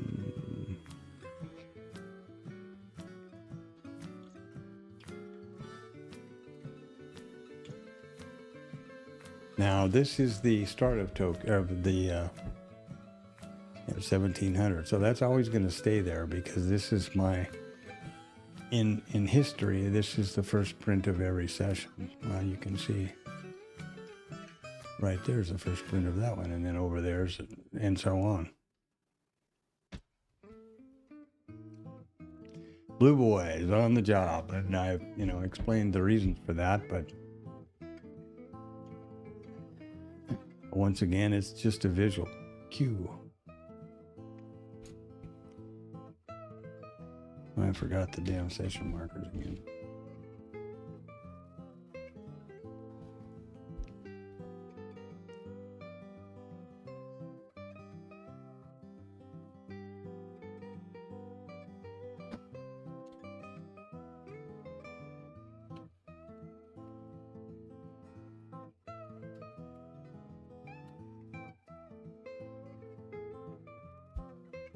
The reason for the session markers or the chapter markers that are important to me, because I stream this to YouTube, I can review the streams on any device, which is pretty handy considering these are stand-up desks and I've been here for 14 hours or something. But I'm not going to ever listen to this all 7 hours, and I don't suppose anybody else will either, of the RTH session, which is the day session, or even this one, which is 3.5. But the session markers are really important then, because I can go, to each one of those points where something happened and review a trade or something. That's the idea. That's the idea. Well, so much for that.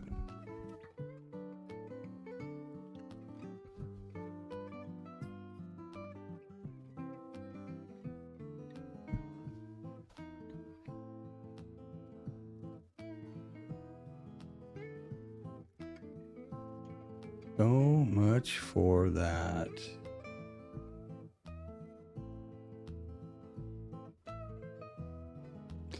I hope wherever you are that it's pleasant and peaceful, and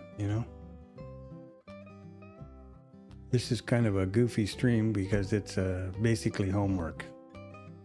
I'm streaming it because I have a commitment not to take any trades off the stream. So as I'm reviewing these sessions to see if there's any interesting setups or interesting opportunities, if I saw one, and I wouldn't be able to trade it if I were not streaming. So that's the reason this Globex stream has happened, or is happening. This is the third week now.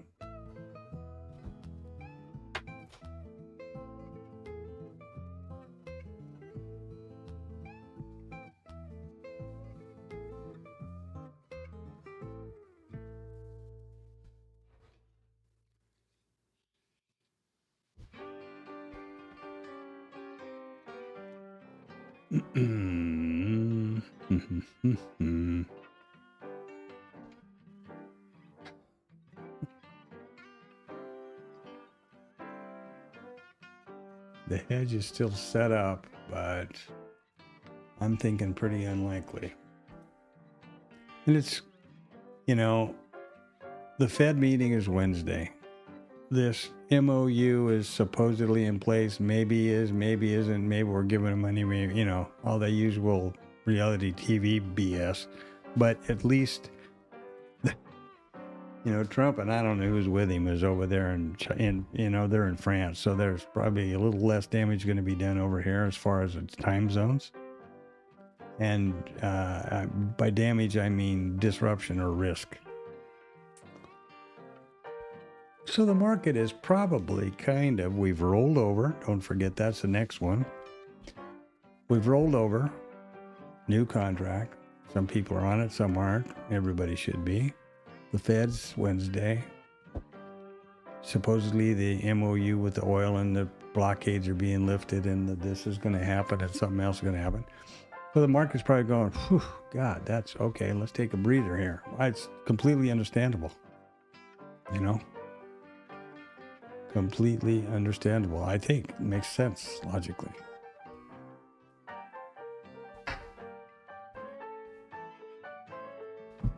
You can only just go hurry, scurry, and blurry just so long, and then all of a sudden everybody's got to stop and take a breath and go, phew.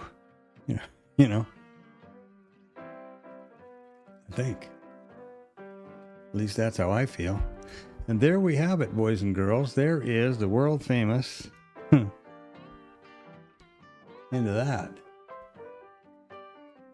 So now we can get Blue Boy Jr. over here just for reference. 1900 or somewhere around there, like about there-ish. Thing's not very accurate, but you get the point. So there's the beginning of our Tokyo opening range. And let's look at our favorite. Here we have what we just watched, and here's the beginning of Tokyo. See how cute it comes out there from Asia? Now what I need to do is get rid of this dashboard because that's long gone. That's behind us now. So we're going to look at we're going to get the Tokyo one up here. There's probably a way to move these around and have them where you want so they're all open. I don't know. But I'm not worried about it. I just find this thing so easy to use compared to what, I'm used to. The tools I'm used to is just pretty falling off a log simple, actually, and it's real handy. So here we go. Opening range for Asia. Monday. Ooh, baby. So far, we got 3.5 points. It's forming. That's cool. Here was our trade so far. All right. There we are. There we are. And yeah, let's doctor this deal out here now. First things first. Okay, let's get the correct hootenanny going on here, which would be right there. Now this is 7 p.m. to 4 a.m. So that's the whole thing. And I can tell you right now, I should choke this back down to around, say, 2100, because I'm not going to be trading this all night long. And that's the problem with the statistics. I want to know what happens between 7 and 2100 or 7 and 2030, And if there's interesting probabilities there, great. I'm not going to be trading this thing until 4 o'clock in the morning. So I'm not going to do that now, but you see my thinking, I hope, I guess, probably, maybe, you never know. Let's look at the weekdays, starting with the same thing over again. Wow. Now this is Monday, because this is today. Could be Tuesday's trade though, because this is we're trading for Tuesday here. So 7% breakout, breakdown, double break. Wow. Any customization? No. And these weekdays make a pretty big difference. Look at that.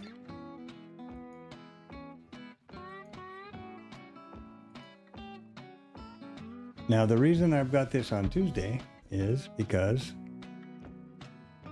the trade that we're having on the ETH now, or the Globex now, is for Tuesday. It's Tuesday's trade. Also remember, this week is also a short week. This is a holiday on Friday. There's the FOMC on Wednesday. Trump and company are in, Parlez-vous Français. And, yeah, I guess maybe everybody's just kind of looking forward to taking it easy and see if this MOU comes to pass. Let's see. I don't know. Okay, so the next thing we'll need to worry about as we get going here is my favorite. This is I think one of the most important reports, at least for me. Tuesday, we don't want to have this down here anymore.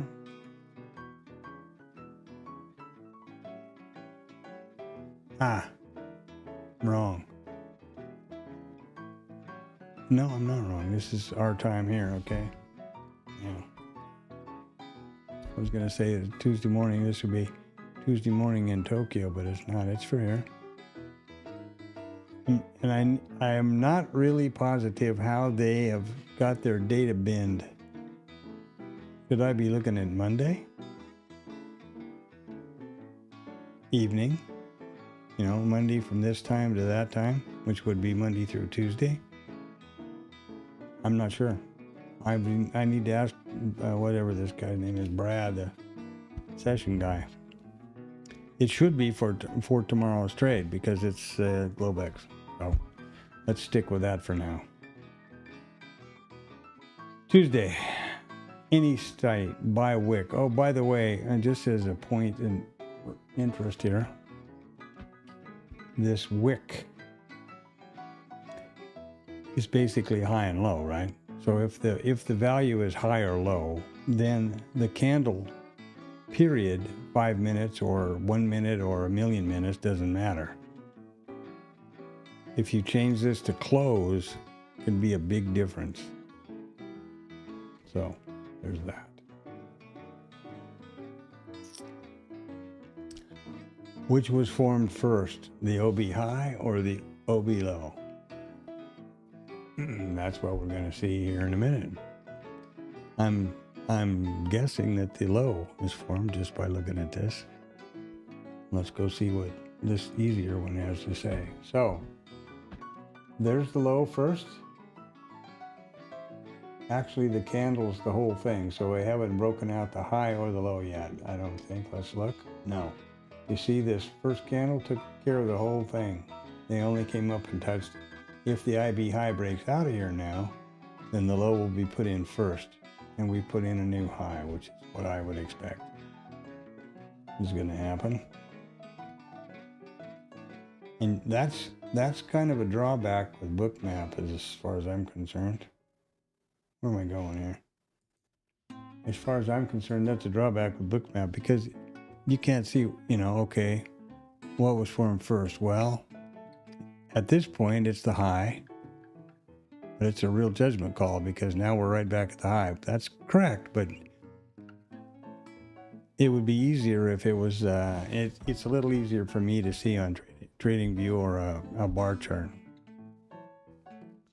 I mean, this is obviously was high before this, and so far there's our open for Tokyo. So far that's the high, or Asia. This is the high, and this is the low. If they come up here and put a new high in, then the low was formed first.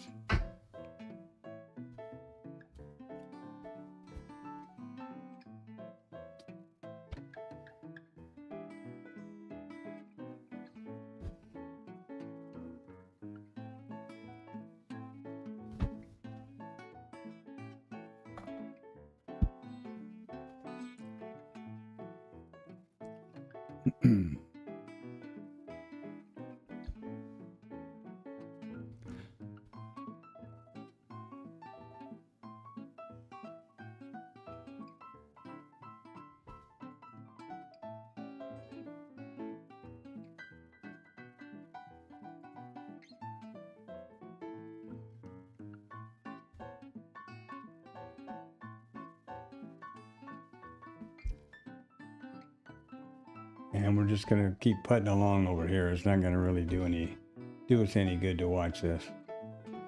Other than we have the IB levels over here.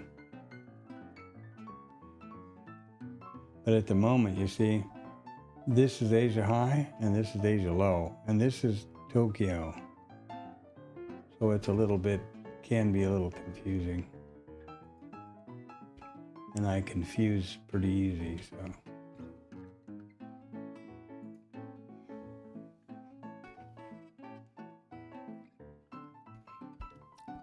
Man.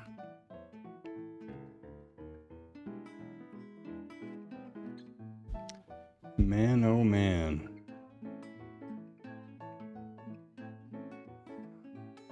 Oh, there we go. Now we've pushed up a new high. So now the opening range low has been formed first. And here's the new high in the higher than here, right? So there you go. So now the stats will flip around. Now the stats we want to be watching for is over here. The opening range low formed first. So here's the probability of breaking the high, breaking the low. Looking back a year on the MES, Tuesday. Yeah, and the opening range is still 0. I mean, the closing range is still all this.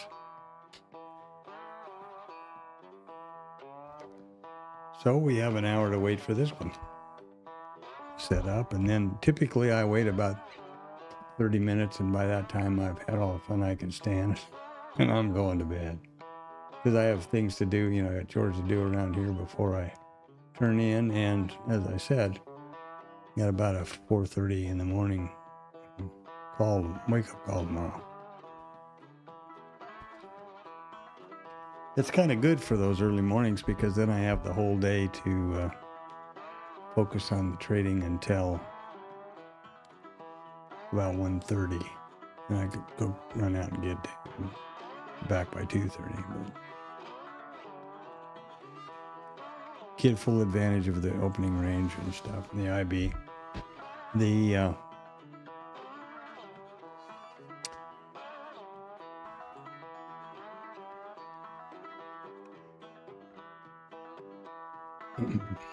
the schedule is starting to form up, so it looks like I'm going to have 3 days of being able to focus on the that early morning, the RTH1 and most of RTH2, with just 2 days of needing to duck out of here at right at the IB at 9:30, back at 10:30. Not the end of the world, surely, and certainly don't plan on shirking that duty or responsibility. I need to actually enjoy it, but it's kind of a pain in the butt to do with the stream and trading. Not pain in the butt, it's a shame. It's especially a shame when the trades that I vetted and that I focus on are the initial balance. So to watch everything happen, and then just as the initial balance is complete, the end of the first 1 hour, I got to hit the road. I got to go cross country.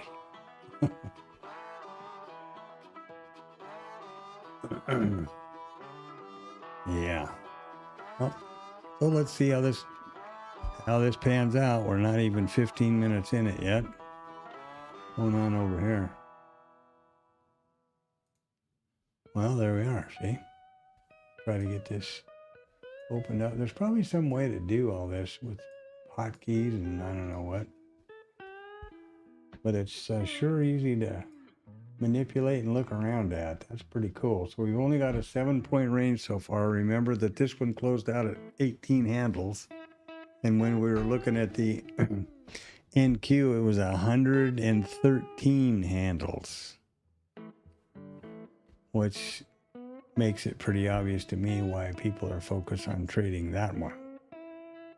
And maybe I'll need to do that. I have the data obviously in IRT, but I intentionally don't subscribe and capture them anymore and record them anymore in Bookmap because it's so much data, especially the MNQ is like 3 times the data of any of the others. It'll be a couple of million contracts in a RTH session, and the others would be 1 million. So it's a huge uplift in data and storage and blah blah blah. Now, obviously, if it's what you're going to trade and make money on and use, well, then that's what you do. But for just wouldn't it be cute to look at the NQ? That's not very efficient. Very efficient.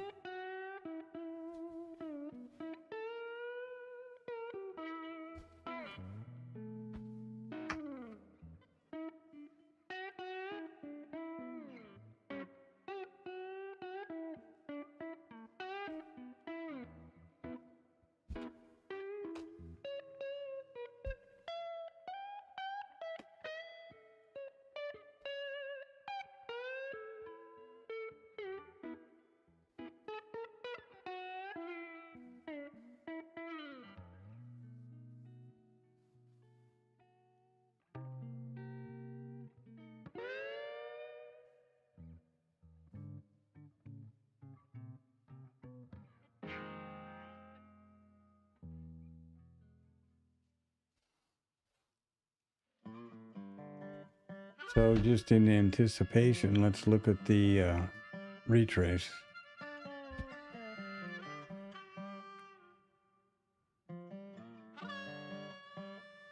So assuming our data is correct that we're going to take the IB high out. Remember that was the prediction here, that the opening range low is formed first. We've got a 72% probability we're going to take first break will be the ORB high. The retrace thing is assuming we take that high out, which is the breakout. Breakout is long, breakdown is short. So this is the IB high, or orb high, this is the orb low. Now right there. Assuming we break the high first, there's a 25 or 61% probability we will retrace to the 25% zone, 35% down to 50. So that means 61.35. That means that should we break out of this high after the first hour is complete, there's a 61% probability we'll retrace to this 25% zone, and 35% probability we'll retrace all the way to the 50 after the first 1 hour. So we got a long way to go. And this could turn around again. If price comes down and takes out the IB low or the orb low that we have in place now, all of a sudden that means the IB high was put in first. It can change back and forth. So that's not, no reason to get your knickers in a knot. And I'm just trying to kind of be thinking about the data here and getting used to these reports back and forth and, seeing if it makes sense, thinking about the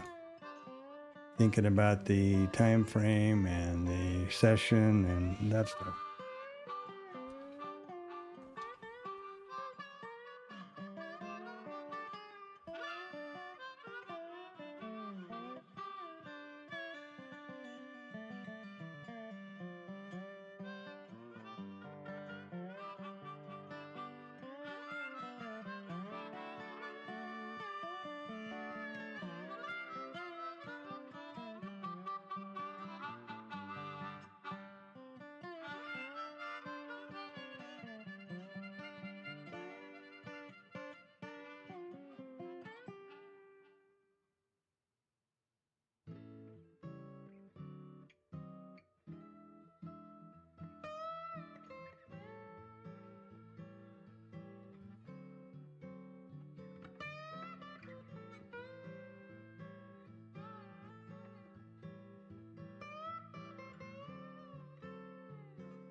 Yeah.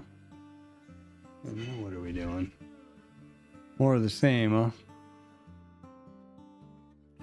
Hmm.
Oh, this is a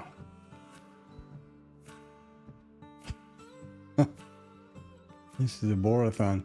This is kind of what happened the other night, though, and then all of a sudden it took off in Tokyo and went up quite a bit. I'm not saying that's going to happen tonight, but this is, within a, what are we looking at here? 16 to 22, 5-point range. Not a lot of meat on the bone, shall we say? 8 points. Okay, call me a liar.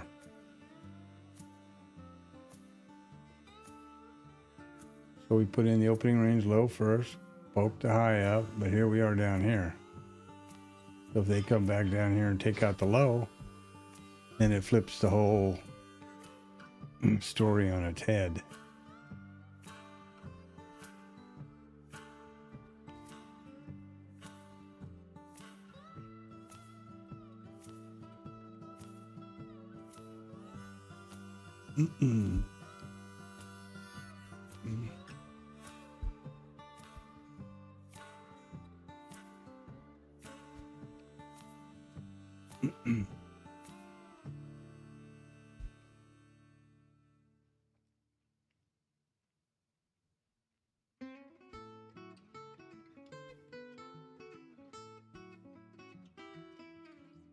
So, yeah, welcome to the stream if you're new. It's my new Globex edition. The normal risk-neutral trading stream is from 8 o'clock Central Standard Time every trading day morning until 1500 in the afternoon. That's the cash market. I started doing this one to investigate if there were some interesting opportunities. And if there were, and I wanted to take a trade, I have a very firm commitment never to take a trade off the stream. And all trades on the stream are live, real time. Boom. Just as I would want to see from someone else.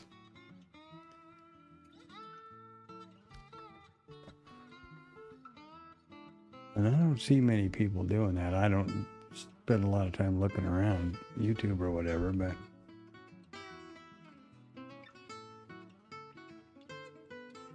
about the only person that I know of that does that's Tom the trader, but he doesn't restrict his trading to only during the stream. That's like an hour or 90 minutes or something. And then he's, busy trading up and down and back and forth and swinging here and swinging there. Hold on, I'm being paged by the bot.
I'm gonna step away for some dinner here. I'll be right back.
Well, I can see there was no need to hurry. Yeah, this is going to be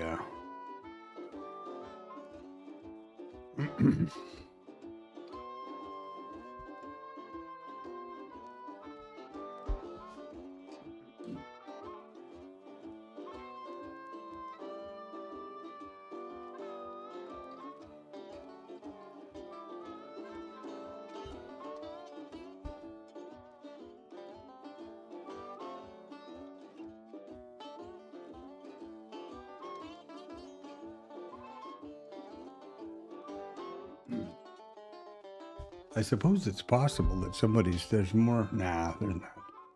There was so much more volume on this contract that nothing's happening. Anyway, it is what it is. This is the market, the joy of trading. It's not a video game or gambling. It is. Now, what's going to happen here, and we're only in a 9 3/4 handle range. Wherever this closes, the closing price of the IB high, of the IB or the OB range, will dictate the ending and the closing zone percentage. And I can tell you right now that if the IB low was put in first, OB low was put in first, high is second. If we close down here, it's a huge deal. This is the 75 to 100% range.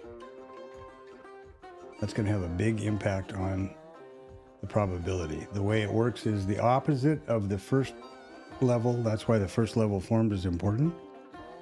You go 0 to 25, 25 to 50, 50 to 75, 75 to 100. So if it closes over here right now, or wherever now, and here's another one. This is yeah. Wait a second here. The opening range is not finished yet. So we could put in a new opening. We could put in a new low, which will tip the whole statistics on their head, and we've just done so. Now the opening range high was put in first.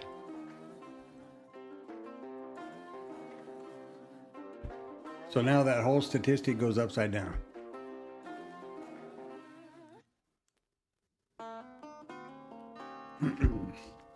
What do I mean by that? Well, now the opening range was not formed first. It's the opening high is formed first.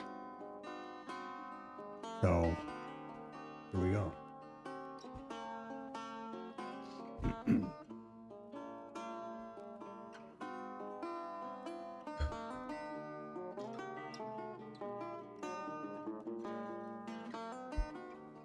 Here we go.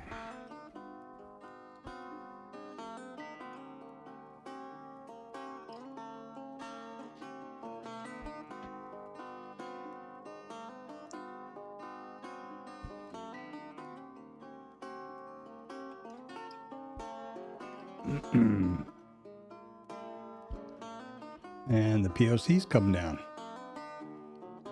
Look at them go. Now let's see what we got going on.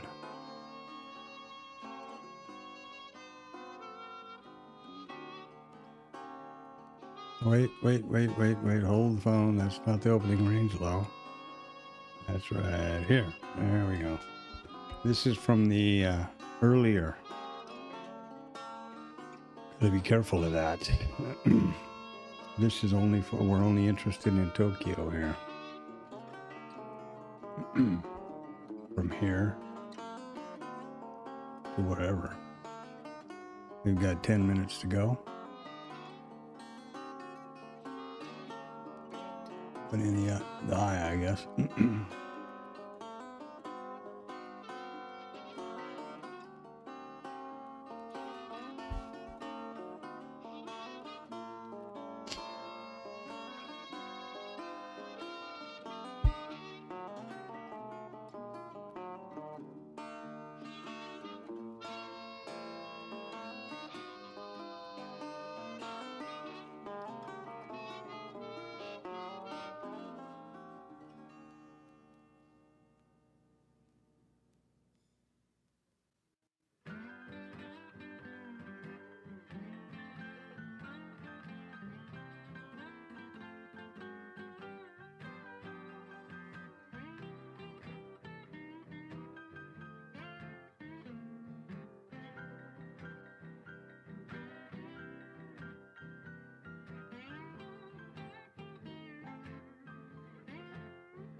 What's going on? It's awful dark in here. It seems dark. What's up?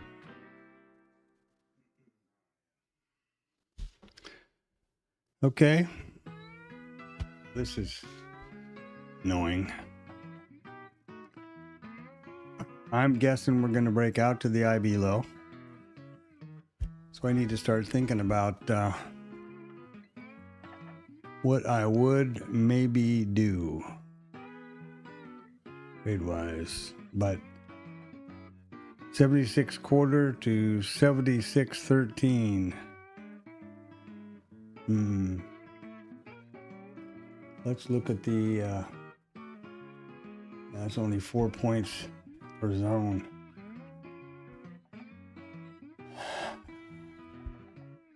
I would need this thing to break out and then pull back to the 50 before I was interested in taking a short. And let's look at the hedge tool and figure out our zone of Roonies over here. 76.25, yep, and 13.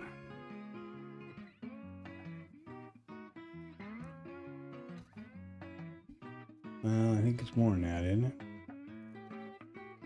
It's 12.5, so this must be something. Oh, 20, no, wait a minute.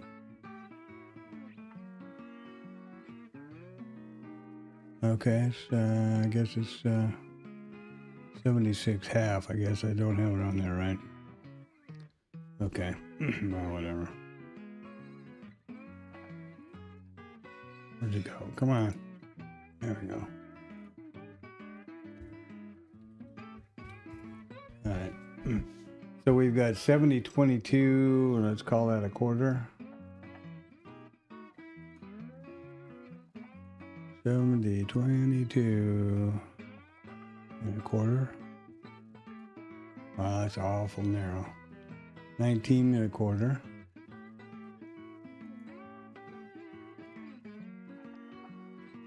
Huh. Here's the problem, you know. These are so close, 16 and they're so close that there's really no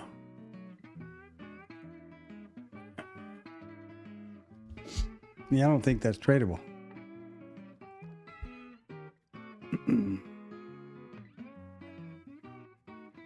It's only 6 points to the 50.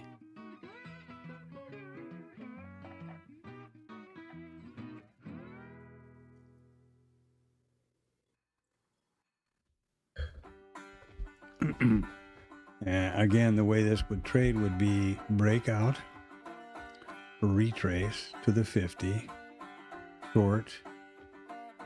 Where are you going to put the stop? Above the 75 or above the high? My typical stop on the hedge over here is 12 ticks or 3 points. So, assuming we're here, let's call it 19.25. 22.25 would just be above the 75s. Okay. If that's what we're going to do. To be honest with you, the way I feel right now, I'm not looking forward to doing that because, as I mentioned earlier, these long days, I have to start considering how the hell long am I going to manage this trade. Again, I think this is where trading the NQ or some higher, more volatile and less liquid stock or future is probably what they're up to and how they're getting somewhere, like the Qs. I know that one guy trades the Qs a lot.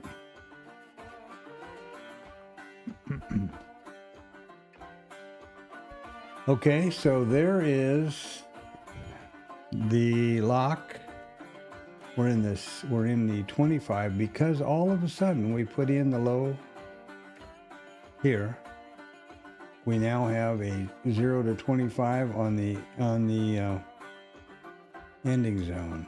So we're going to get over here and go 0 to 25 on the ending zone. Now we have these statistics. IB high formed first, IB lows, 93% probability is going to go out. And that makes perfect sense to me. But what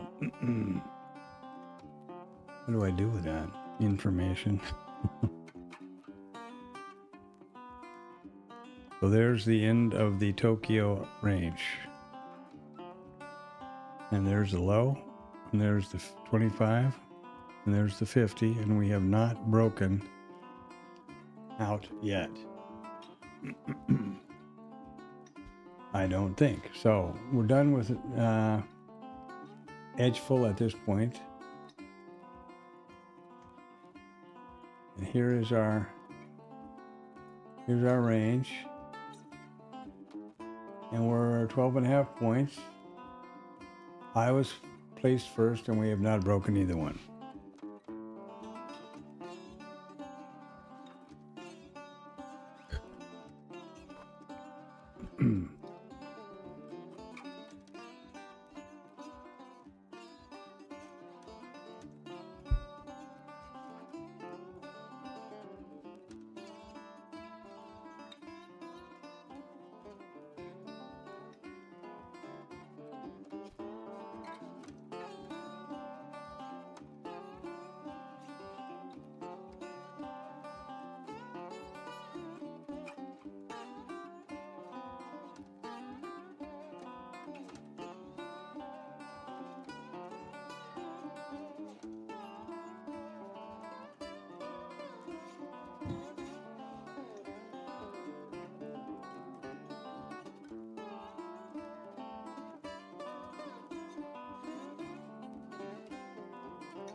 Now it's doing just what we want it to do, but after the breakout.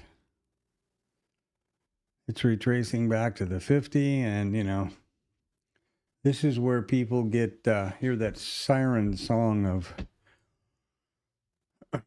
adrenaline and anxiety and, oh boy, let's hurry up and go, and they anticipate the trade. And it may work out just perfect. It may also not. The fact that we have 93%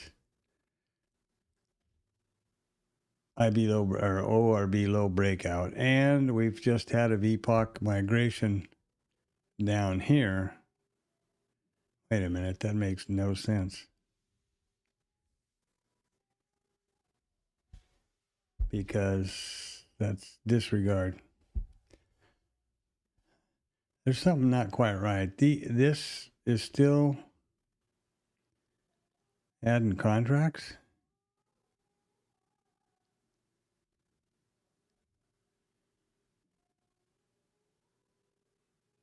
It is. Look at it right here. This is just ticking up. These are supposed to just be the RTAs. That's not good, I don't think. Doesn't sound good to me. The point being, this is the RTH VPOC, not down here. Not down here because this added these contracts at this time of day. I got to talk to somebody or send somebody. Maybe I've got this set up all screwy. What I would like to have, the way I would like these to work, 830 to 1600. Same story over here. This could be the overnight.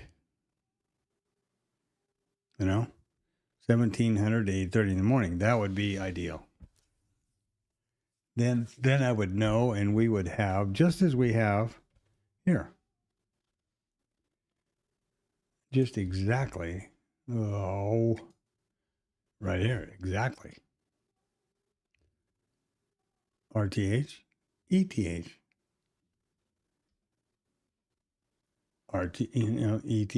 RTH, ETH. I mean, that's the way it should be. Each one should be confined by its session. Now, I don't know. I have to shut some stuff off to get it to work. It works over here correctly. So I'm assuming that Bookmap should be able to figure that out. I would think.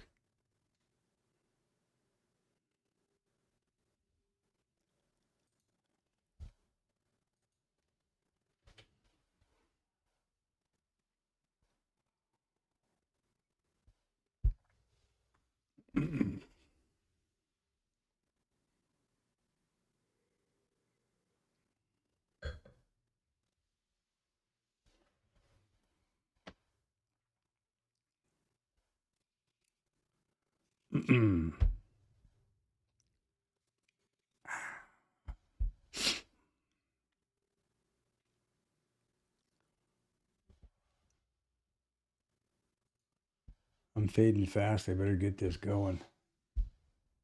25 quarter, 12.75.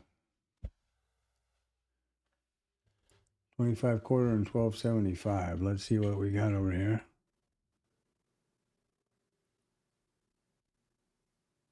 25 quarter and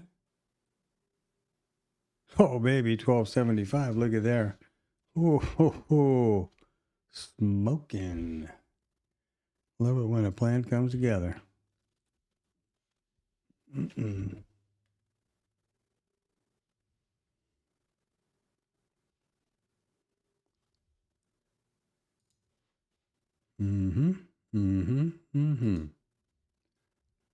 So you see how the ending zone works. Because the initial balance high was put in first, after this happened,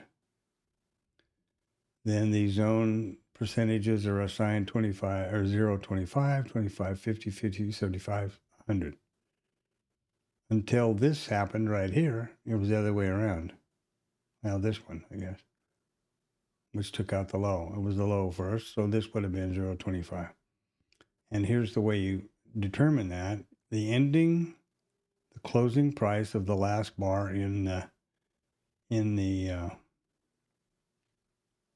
range. And that's that right there.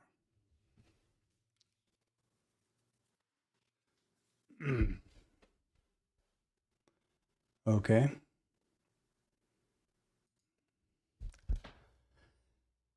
So they're going to break it out, and then they're going to go back up. And now I've got 15 minutes to go. They do this every flipping time.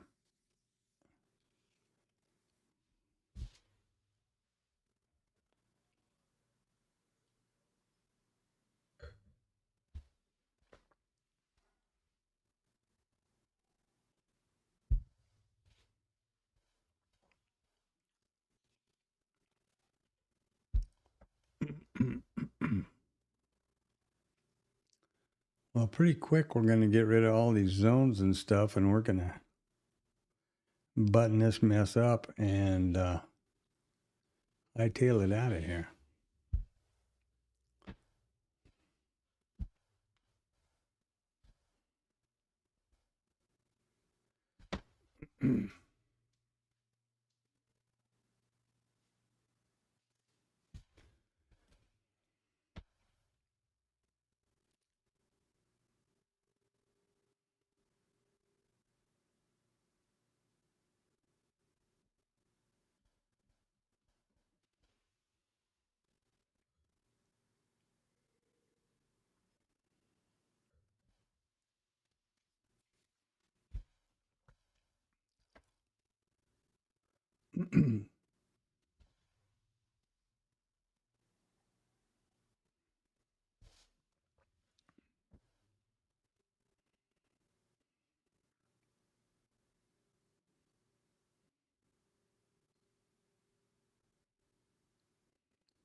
Well,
well, are we going to break it out? Come on, break it out.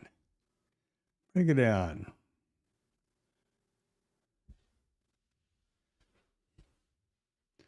I think the music pooped out. That's a sign from God that it's time to quit.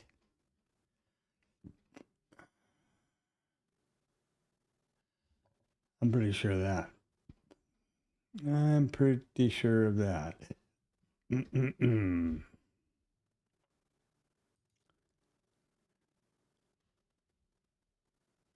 Oh, excuse me. Let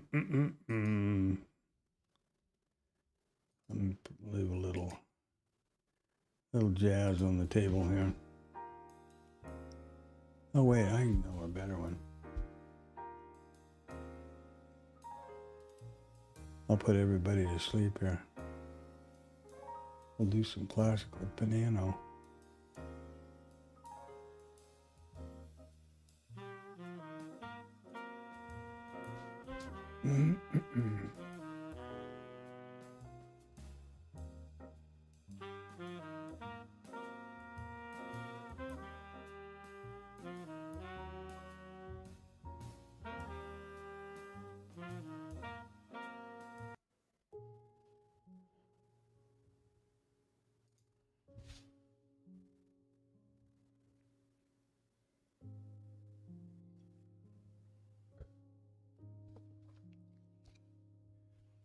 Well, they're just toying with me now, aren't they?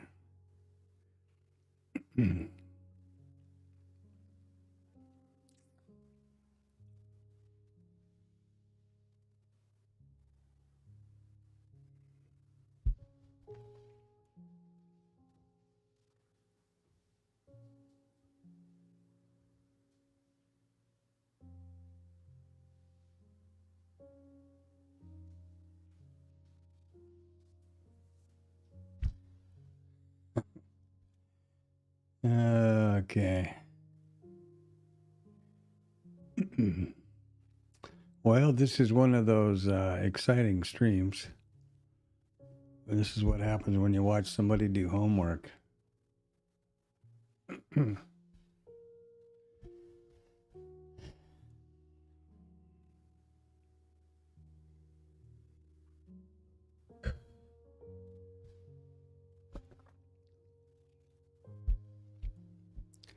I can tell you right now, if they break it out and take it back real fast, I will really be hard pressed to enter because I am running out of gas fast, and I've got a 4:30 wake up and things to do here apart from standing at the trading desk. So I hate to be honest about it, but that's, this is my journal, and that's the point.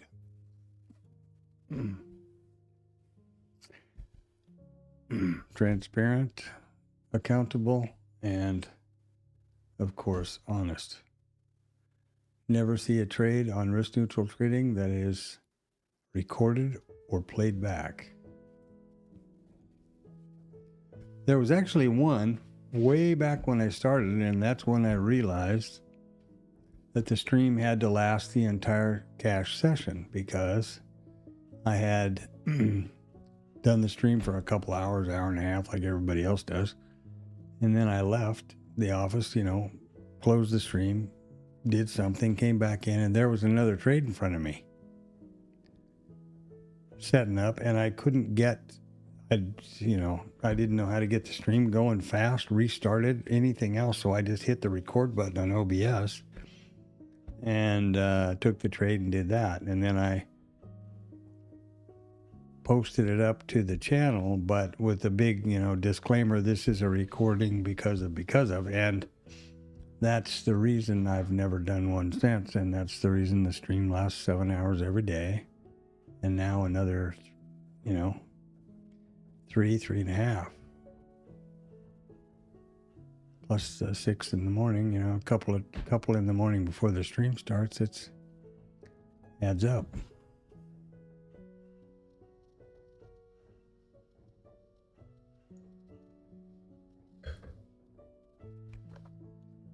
It adds up. This is pretty interesting, though, isn't it?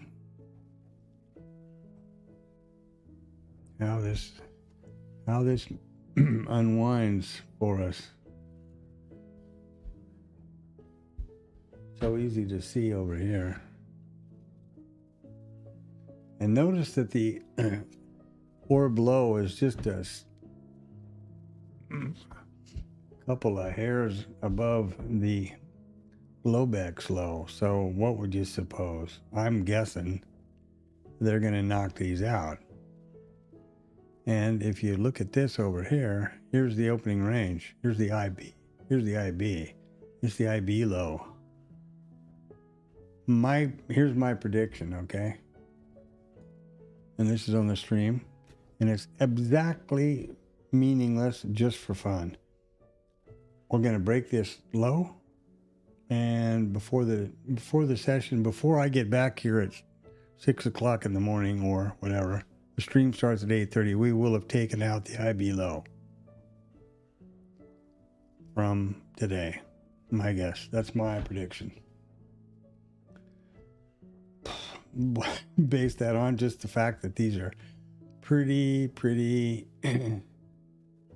firm levels. We're doing this. Now we're just almost doing that. We haven't taken them out yet, either one of them. But my guess is boom, and down we go. Unless some nonsense happens with, Tweets or us, or, we're all going to be rich and income tax been, we're going to do away with it. You know what I mean? Unless some news related thing happens. That's my prediction. So I'm on the record here of saying that.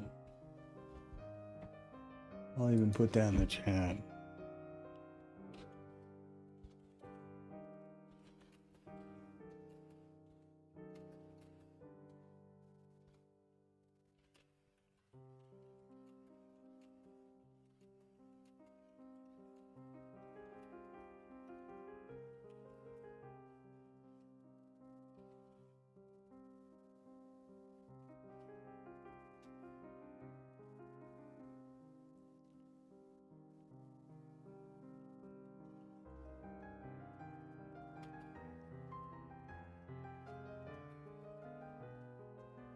That's way too much text to go in there. I don't think it'll even probably fit, but what the hell? It's on the, it's in the stream now, so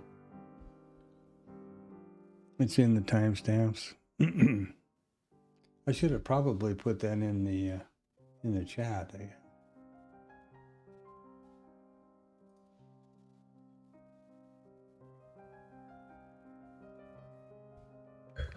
I don't exactly know how this all works, but I know it's pretty amazing that all this stuff is free. OBS and all these things, you know, YouTube and everything. Obviously, they're making money another way, but that's why they pay people millions of dollars. You know that Mr. Beast guy who started out counting backwards from 1,000 or something like that is a billionaire, having done nothing except YouTube. And then, you know, I'm sure, I'm not saying he's a stupid guy or anything else, but I'm sure he's, you know, compounded his money, but he's a billionaire.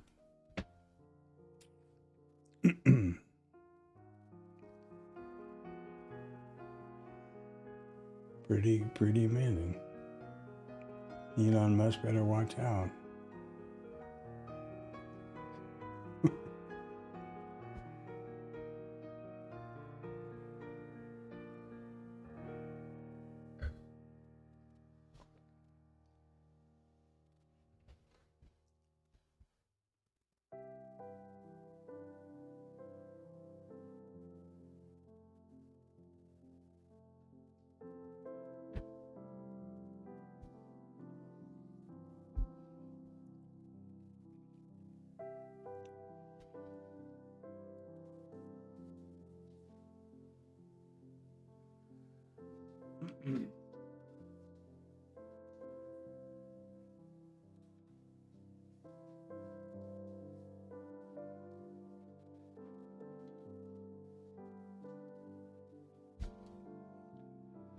Well, we're fast approaching the 8:30, and that's about the witching hour for me here.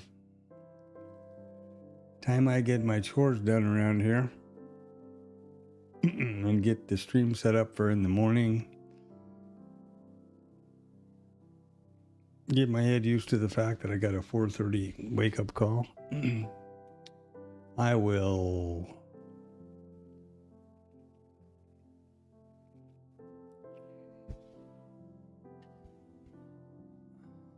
be wrapping this up.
I really wanted to try out my new technique with the market orders here, but I'm not going to get to do that either. That reminds me, I've got to do some line erasing here.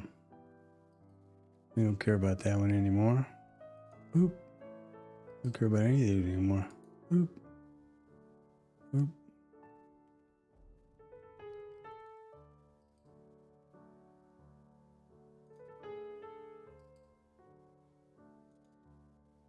One thing the book map is pretty clunky about They're drawing tools. But they couldn't be any worse than IRT, so never mind.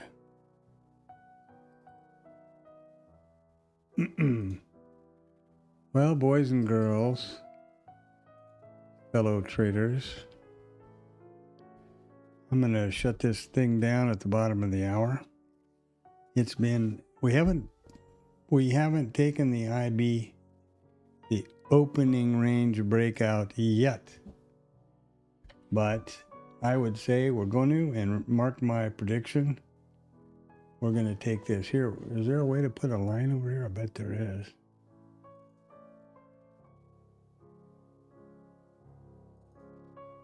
Oh, that's not what I wanted.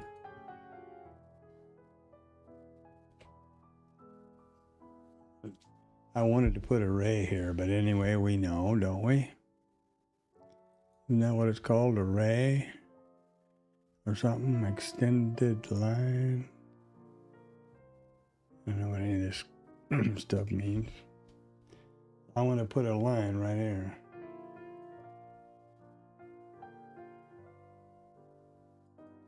There you go. That's the IB low from today. I predicted before the RTH session in the morning, this is going to be below there. And that would be a lovely trade of about, what?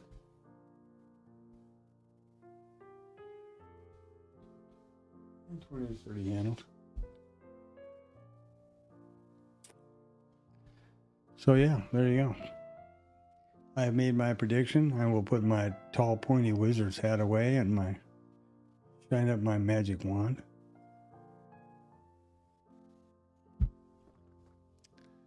Enjoy my last couple of sips of this lovely Malbec.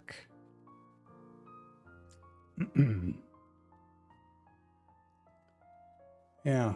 All right. Well, there you go. That's what I'm thinking for you in the morning. I bet you can put text around it. Oh, yes, here we go.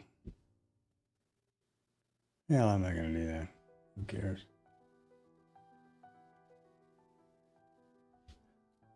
And, you know, any kind of prediction like that, it's the stock and trade of a lot of internet people. I mean, a 50-50 chance it's going to get there or it's not. You know, it's going to be right or it's not. That's 50-50. Look at this. Look at this price action. What is this crap? Wow. It looks like an EKG. And they're about ready to die. Is this what they call a bear flag? Up like that and flat across the top? I think it is. Meaning that they're going to go pretty quick. I don't know. They better hurry. They've got 30 seconds. And then this cowboy is going heading for the barn. And that's...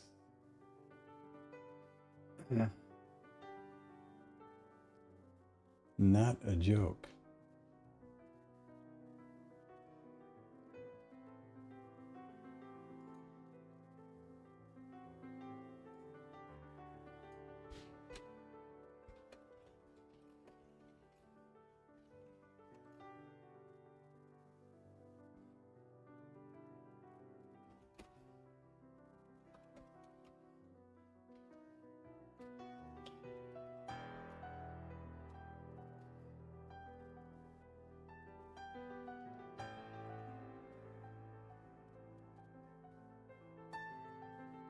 There we go. So now I've got it saved for posterity here that I am a true wizard that can predict the market. I better get on X and a bunch of places here pretty quick, huh? Here we go. We're going to take this IB low pretty fast, I think. Maybe not. All right, that's going to be it for me today. Have a great rest of your evening. Get away from the screens. Remember, life is what's happening while you're making other plans, right? While you're not trading. Take care of yourself. Get rested. Get properly hydrated. Be back tomorrow with, your best game face on. 8 o'clock Central Standard Time. Stream opens up. Look at the reports. Look at the pre-market. Look at the news. Set up the software and be ready for the RTH Open. Thanks a lot for coming by. I really do appreciate it very much. It's an honor.